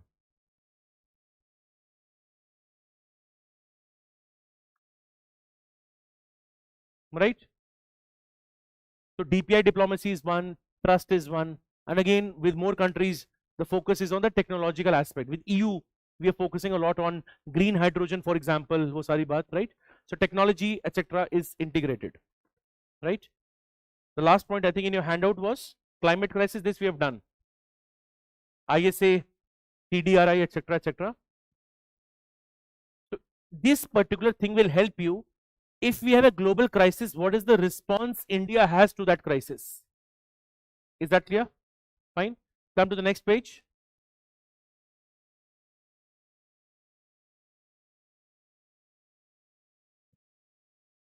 Now, to understand India's neighborhood, please remember these 5 keywords. पूरा neighborhood में यही चीज है. Domestic churn. Now, I will explain to you each term. Before the unit heading, just write these 5 terms. जैसे कि, if I look at Nepal, what happened in Nepal?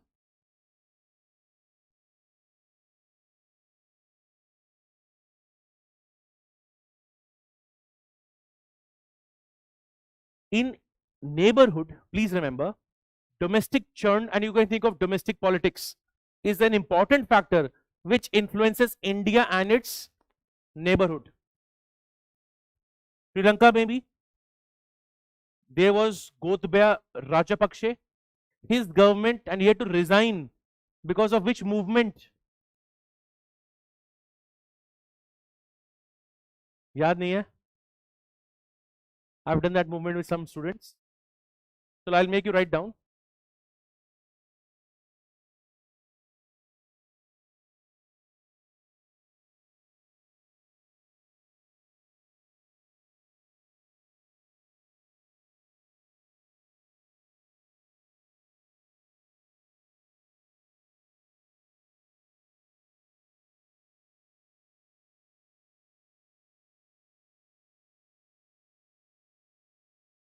Now here also, I think, what was the name of the movement? I think it started with A. कुछ तो पढ़ा था हमने.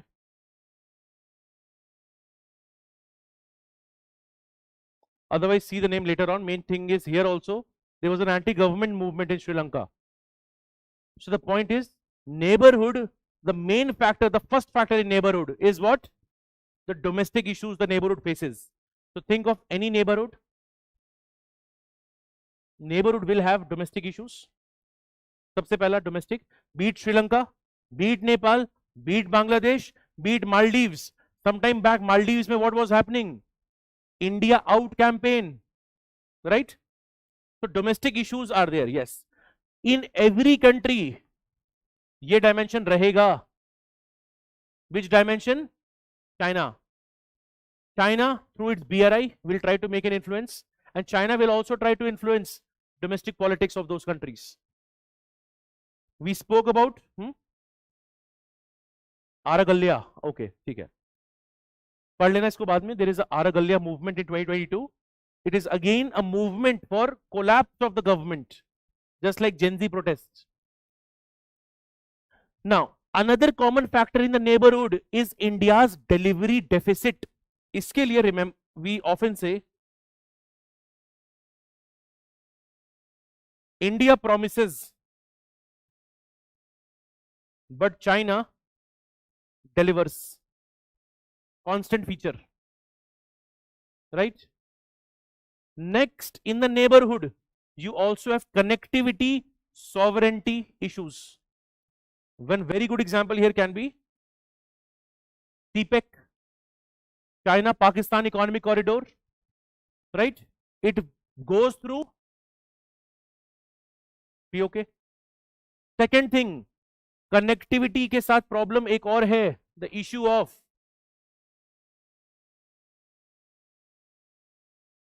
string of pearls, which we just discussed. Sri Lanka में जैसे Hambantota port, Myanmar में Kwak Phau port.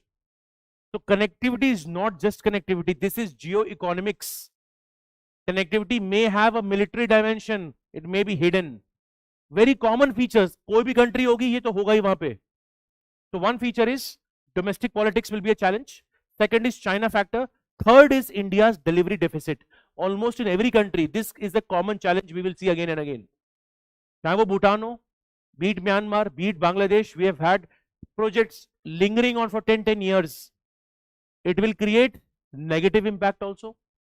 People will not be very vocal and will not be very happy with India because of this.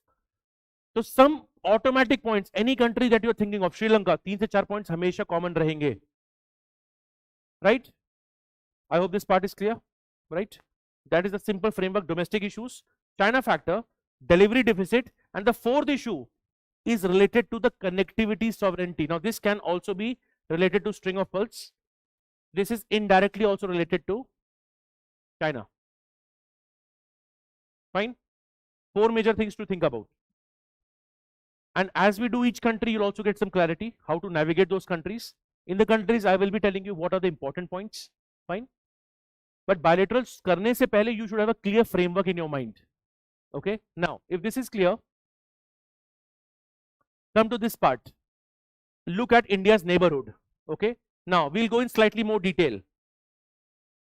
First thing is, any neighborhood, you have to think of land, you have to think of waters. Okay, इसी को समझते हैं अभी, just in a moment.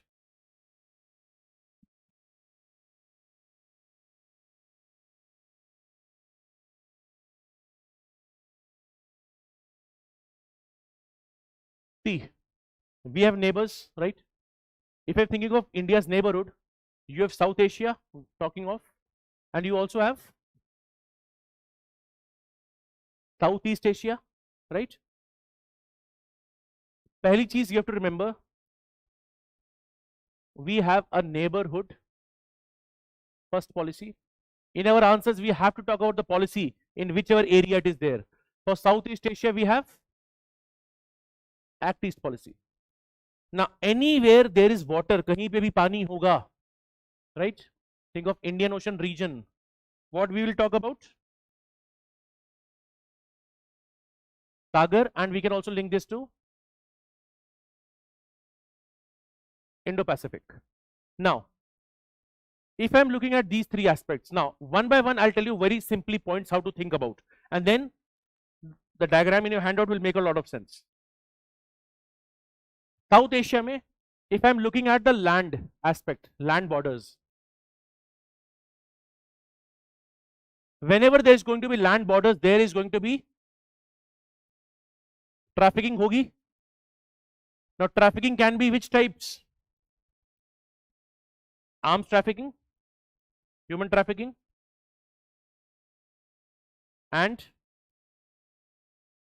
one thing you're missing, animal, cattle trafficking. Now, the moment you see this, now we will also make a connection to internal security. The moment we see drugs,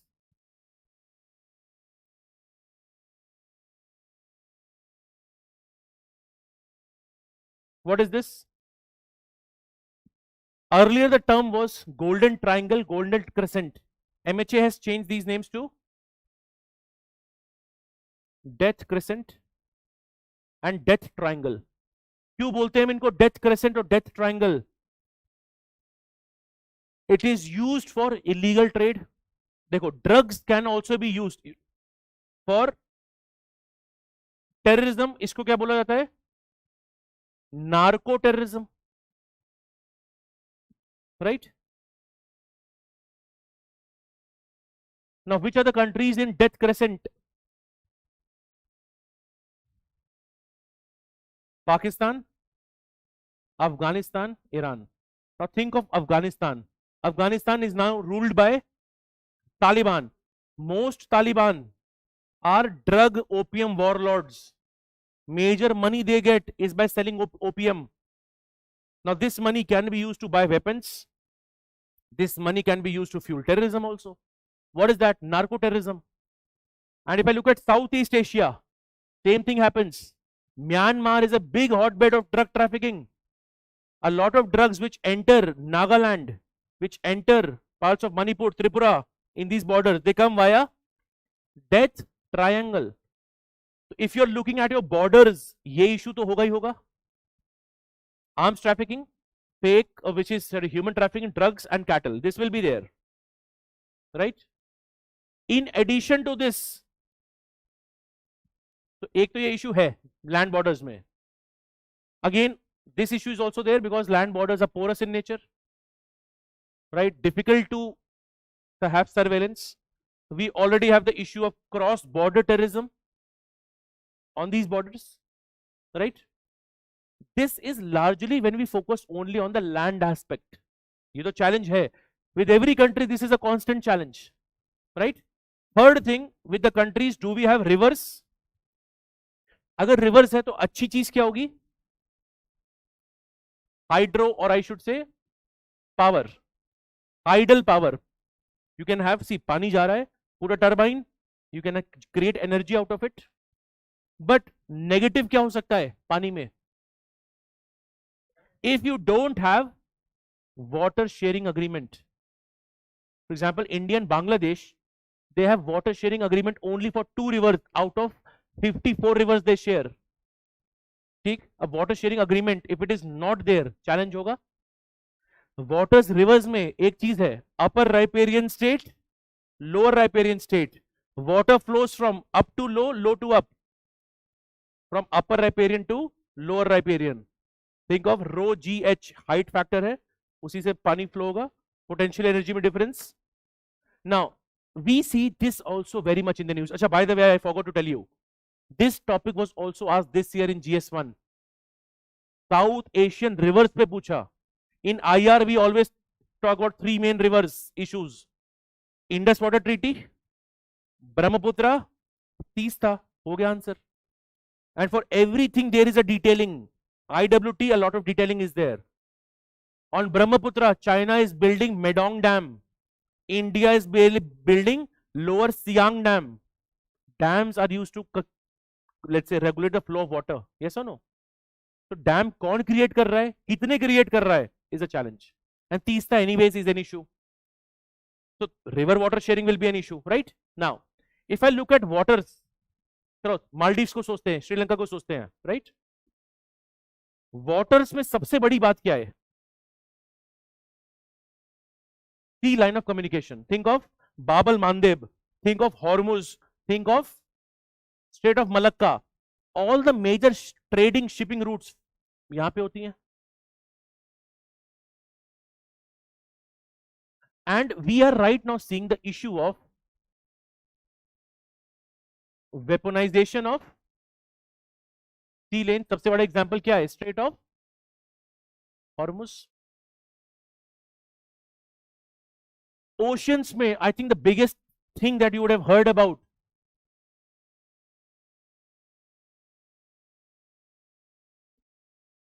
this Iranian ship which had come to India for a naval exercise, when it was returning back in the Indian Ocean, this ship was struck by a torpedo.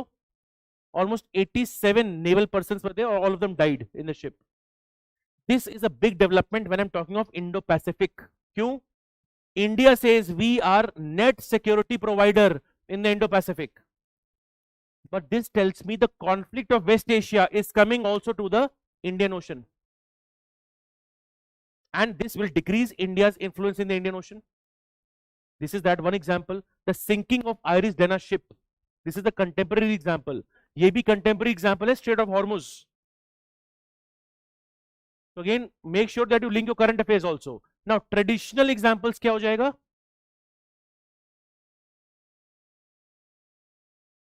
IUU fishing, pirates in the oceans, they can be a challenge. Okay. एक और issue क्या होगा oceans में? Countries will have a clash on EEZ. This is nothing but 9-dash line. The biggest issue in 9-dash line is the EEZ, exclusive economic zone of countries are clashing. So for example, एक Spratly Island है, Scarborough Shoal. इसमें let's say Philippines says ये मेरा area है, China says ये तो हमेशा मेरा area है. Since the ancient times we have made dashes, ये तो हमारा area है. That is Chinese position. What is the core issue? The EEZ are clashing on the oceans, and China is not agreeing to a rules-based order. What is EEZ? How much? कितना होता है? Up to 200 nautical miles. Beyond 200 nautical miles is high seas. This is also something we are aware of. ठीक है? तो अब आप देखो, think of India's neighborhood right now. Issues है neighborhood में, right? Of course, यहाँ पे भी मैं बोल सकता हूँ terrorism. We already had the 26/11 attacks through the sea lanes. This is something that should be there in your mind, very clear, right? Now, when I said Strait of Hormuz, ये मैंने क्यों बोला? You know Maldives?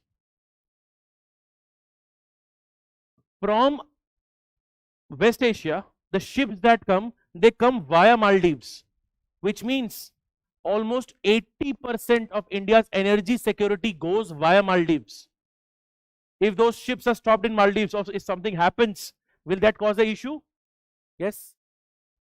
So in the current 21st century, you have to secure your land borders, trafficking se bacho, terrorism, river sharing to be improved. But also, this part cannot be ignored at all. Isko nahi ignore kar sakte. And this is also a challenge of 21st century foreign policy making. How to balance all these aspects. Is that clear? Now if I go to this will make a lot of change, make a lot of sense. Continental security, this is based on land. जिसमें कि अच्छा I did not, मैंने यहाँ human trafficking लिखा. Of course in this I can link Rohingyas, I can link, right, the refugees. Now if you note, borders, terrorism, migration, insurgency. अब insurgency में I'll tell you, for example, northeast insurgency.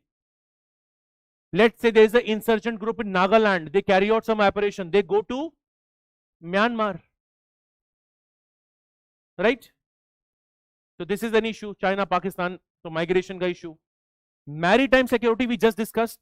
SLOC is sea line of communication, island states, etc. Sri Lanka, Maldives, etc. With that, you have to keep this in mind. China factor is there everywhere. China factor mein first keyword is belt and road. Second is port. तीसरा term है debt.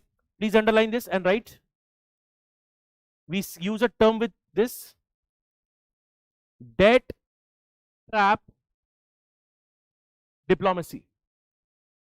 Debt trap diplomacy. Dual use infrastructure. What is that? Something that was used by civilians can also be used by military. Dual use infrastructure. These are all keywords. Of this you already know, CPC, Hammantota, right? यहाँ पे भी Chinese presence is increasing. Now connectivity. We have a lot of projects with these countries, many countries, right? BBIN. What is BBIN? Bhutan, Bangladesh, India, N is Nepal. Okay. What is BIMSTEC? Sorry, सबसे छोटा full form है इसका BIMSTEC का. Only Bay of Bengal Initiative for Multi-Sectoral Technical and Economic Cooperation. इससे छोटा क्या full form होगा? Right? This is BIMSTEC. Why is BIMSTEC popular right now? इसको देखो डैश करके ऊपर देखो SARC -1. SARC में है Pakistan. India Pakistan issues have meant SARC का after 2014 there has been no summit of SARC. In 2016 there was supposed to be a SARC summit in Islamabad, but in 2016 we had Uri attacks. So reality में 2014 के बाद से SARC is in a stalemate. Nothing much has happened in that. Clear है? Okay. BIMSTEC, of course we know. Kaladan. What is Kaladan? It's a river, and Kaladan project is related to Myanmar, right? IMT is what? India, Myanmar, Thailand, trilateral highway. Also asked in this year's prelims. Where is Chabahar? Iran. What is the benefit of Chabahar? Prelims question. It helps you access Afghanistan, Central Asia by bypassing Pakistan.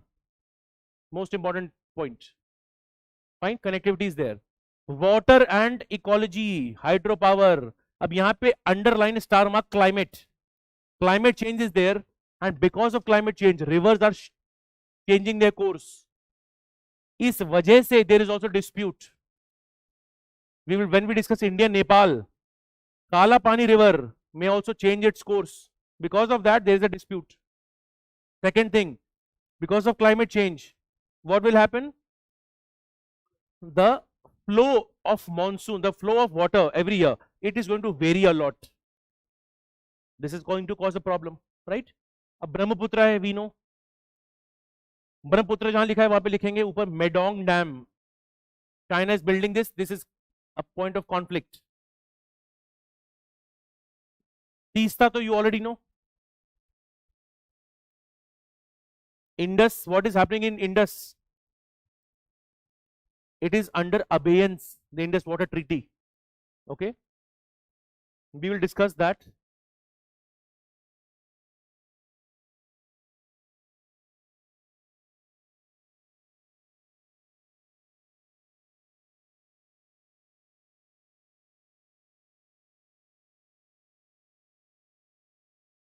ये ध्यान रखो, गंगा लिखा है यहाँ पे.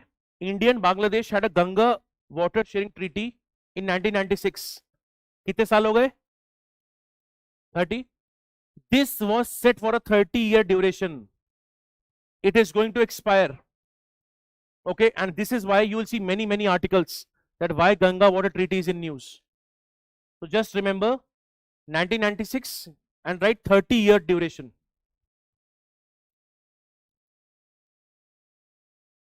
So this is going to be a constant theme in 2026 because now it is scheduled to expire. So in 2027 you can perhaps get a question or something related to this, right?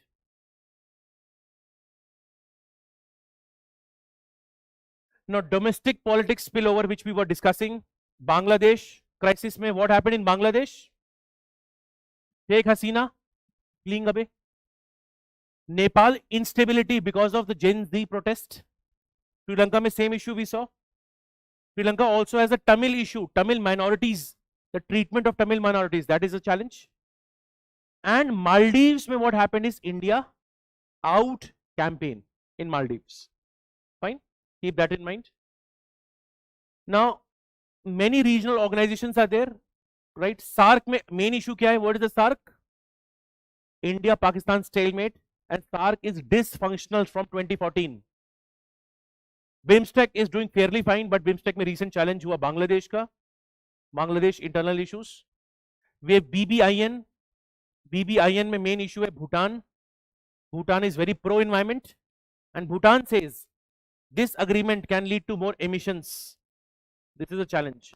IORA, what is IORA? Indian Ocean Rim Association. Now what is the beauty of IORA? And then what challenges with IORA face? कौन से challenges face करेगा? बताओ सोच के. All these issues Indian Ocean में piracy issues होंगे, और कौन से issues होंगे?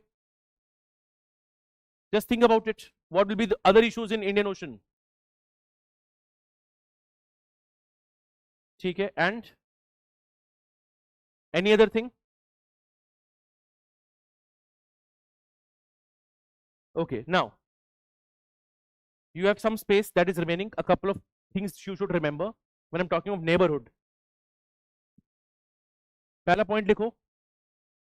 देखो neighborhood में obviously we have neighborhood first doctrine.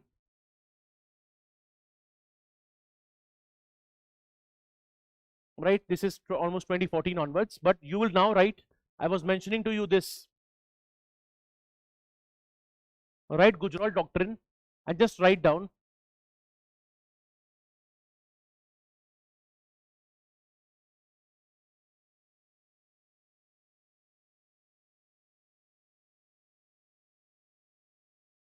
the idea of non-reciprocity. Gujarat doctrine is useful for smaller nations. जैसे कि I'll tell you, give you an example. When India Maldives issue was there, you know, India out campaign, a lot of influencers, they said कोई भी Maldives नहीं जाएगा tourism के लिए. Where will the people now go? Lakshadweep, Andaman. And this actually hurt Maldives a lot. But then Indian government did not say this as a foreign policy. And after 6 months, 1 year, the relationship even improved more. The idea of non-reciprocity is if India is doing any action with a country, India is not doing that, it will be reciprocated by them. This actually helps in goodwill. Let's say for example for Sri Lanka ka major debt was Chinese debt. Despite that, how much money India gave? $4 billion of lines of credit in 2022. इससे फायदा क्या होगा इन सब चीजों से? You are going to have a lot of goodwill. Goodwill is going to be important. Keep that in mind. Okay.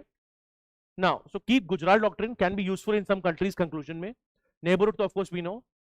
For example, when we say Act East policy, if you are confused in any country, any policy, remember 3 dimensions in any policy generally will be there. Strategic dimension, economic dimension, cultural dimension. What is the meaning of strategic? Anything, defense, weapon purchase, military exercises, all of that is a strategic aspect. Strategic aspect can also mean, for example, if these countries want to counter China, Quad can counter China. Economic क्या होगा?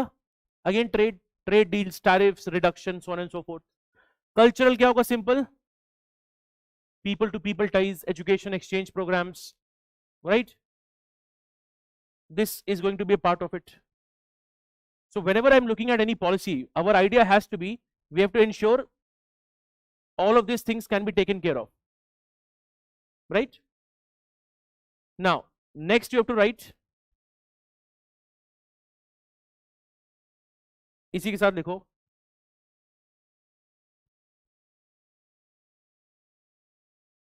the 5S of Indian foreign policy.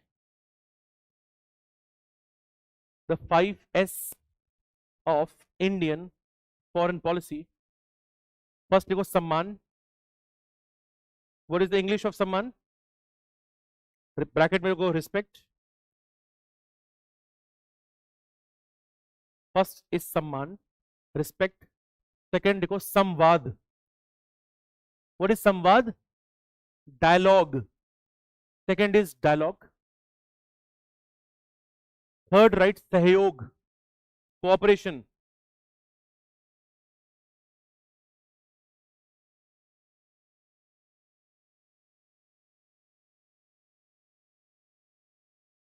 सम्मान, respect, संवाद, dialogue, सहयोग, cooperation. Fourth लिखो शांति. What is Shanti? Peace. And last write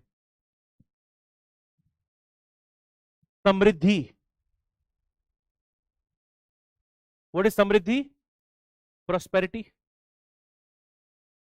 So prosperity, peace, cooperation, dialogue, respect. In fact, this can also be used in some of the way forwards when we are stuck. What can you do? You can have respect. अब जो term है ना respect. Sometimes the issue that India faces in the neighborhood,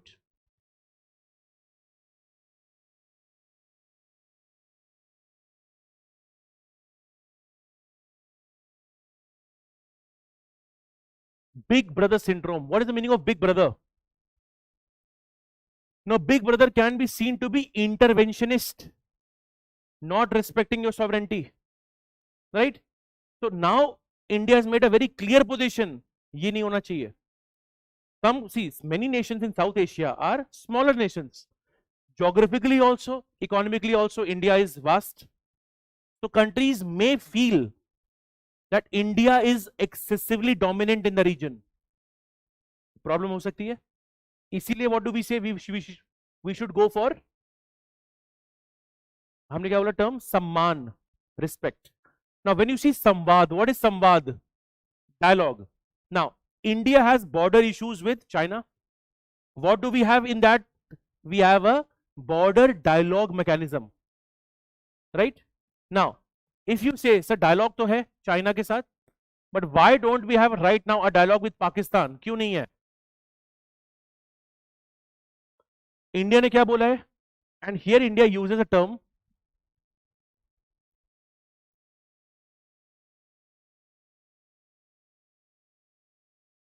conditional bilateralism. What is the meaning of this? देखो bilateral relations are conditional. किस condition पे based है? Unless Pakistan takes credible actions to dismantle terror infrastructure. So dialogue, normally speaking, is unconditional, but in case of Pakistan it is conditional. India has spent so much of money on time initially, right? Dialogue, peace process, that has not yielded results. Now we have a tougher iron fist approach, a more realistic approach. Is that clear? So first thing was samman, second thing was samvad, third thing is sahyog. Sahyog is cooperation. Think of HADR, think of DPI diplomacy, think of South cooperation. जहाँ cooperation लिखा है उसमें लिखो साथ में SSC, South cooperation, a big pillar of our foreign policy. South cooperation. Then next one was Shanti is peace. Now, this is a very popular quote. If you want peace, be prepared for war. And when we say India is committed to peace, How would you give, which examples will you give me if I say India is committed to peace? सोच के बताओ. Huh? Very good example. India's nuclear doctrine, we say NFU, no first use. Second, India is one of the largest troop contributors in UN peacekeeping, जिसको बोलते हैं blue helmets. सुना हमने UN peacekeeping? That is known as blue helmets. We are one of the biggest, and again, India is never a first aggressor.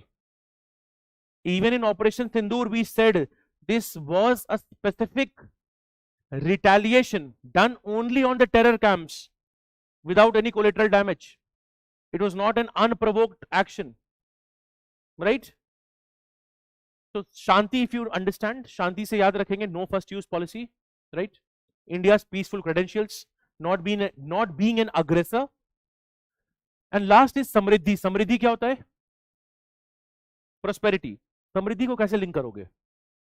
Prosperity, economic growth, FTAs, trade deals, business deals, etc. Right? Ab you can add one more S to it. Sanskriti ya sabhyata. What is that? Cultural aspect. People to people ties. So 5S can become 6S. You can write Sanskriti, bracket cultural aspect. Now think of yoga. ये जो points है ना, they actually help us in thinking of the way forward in IR. Sometimes we get stuck. What to write, how to think about it.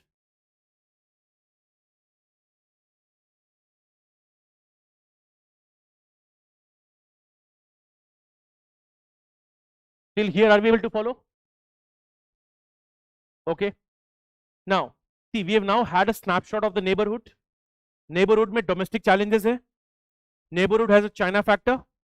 Neighborhood has India tries to do connectivity development, but there is a delivery deficit.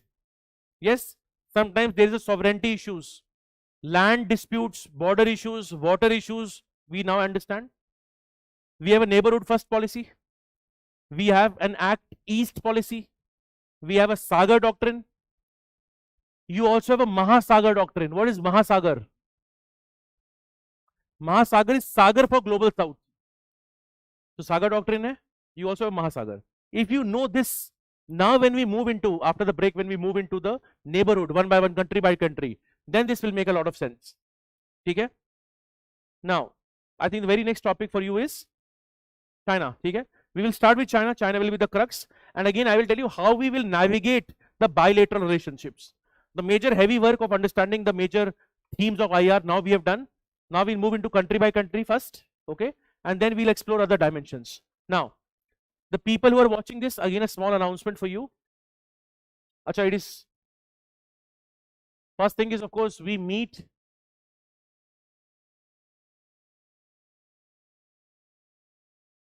Second thing is, you will be updated and there will be a new Telegram YouTube link. So second session will be joined from a new link. Anybody who's watching this online.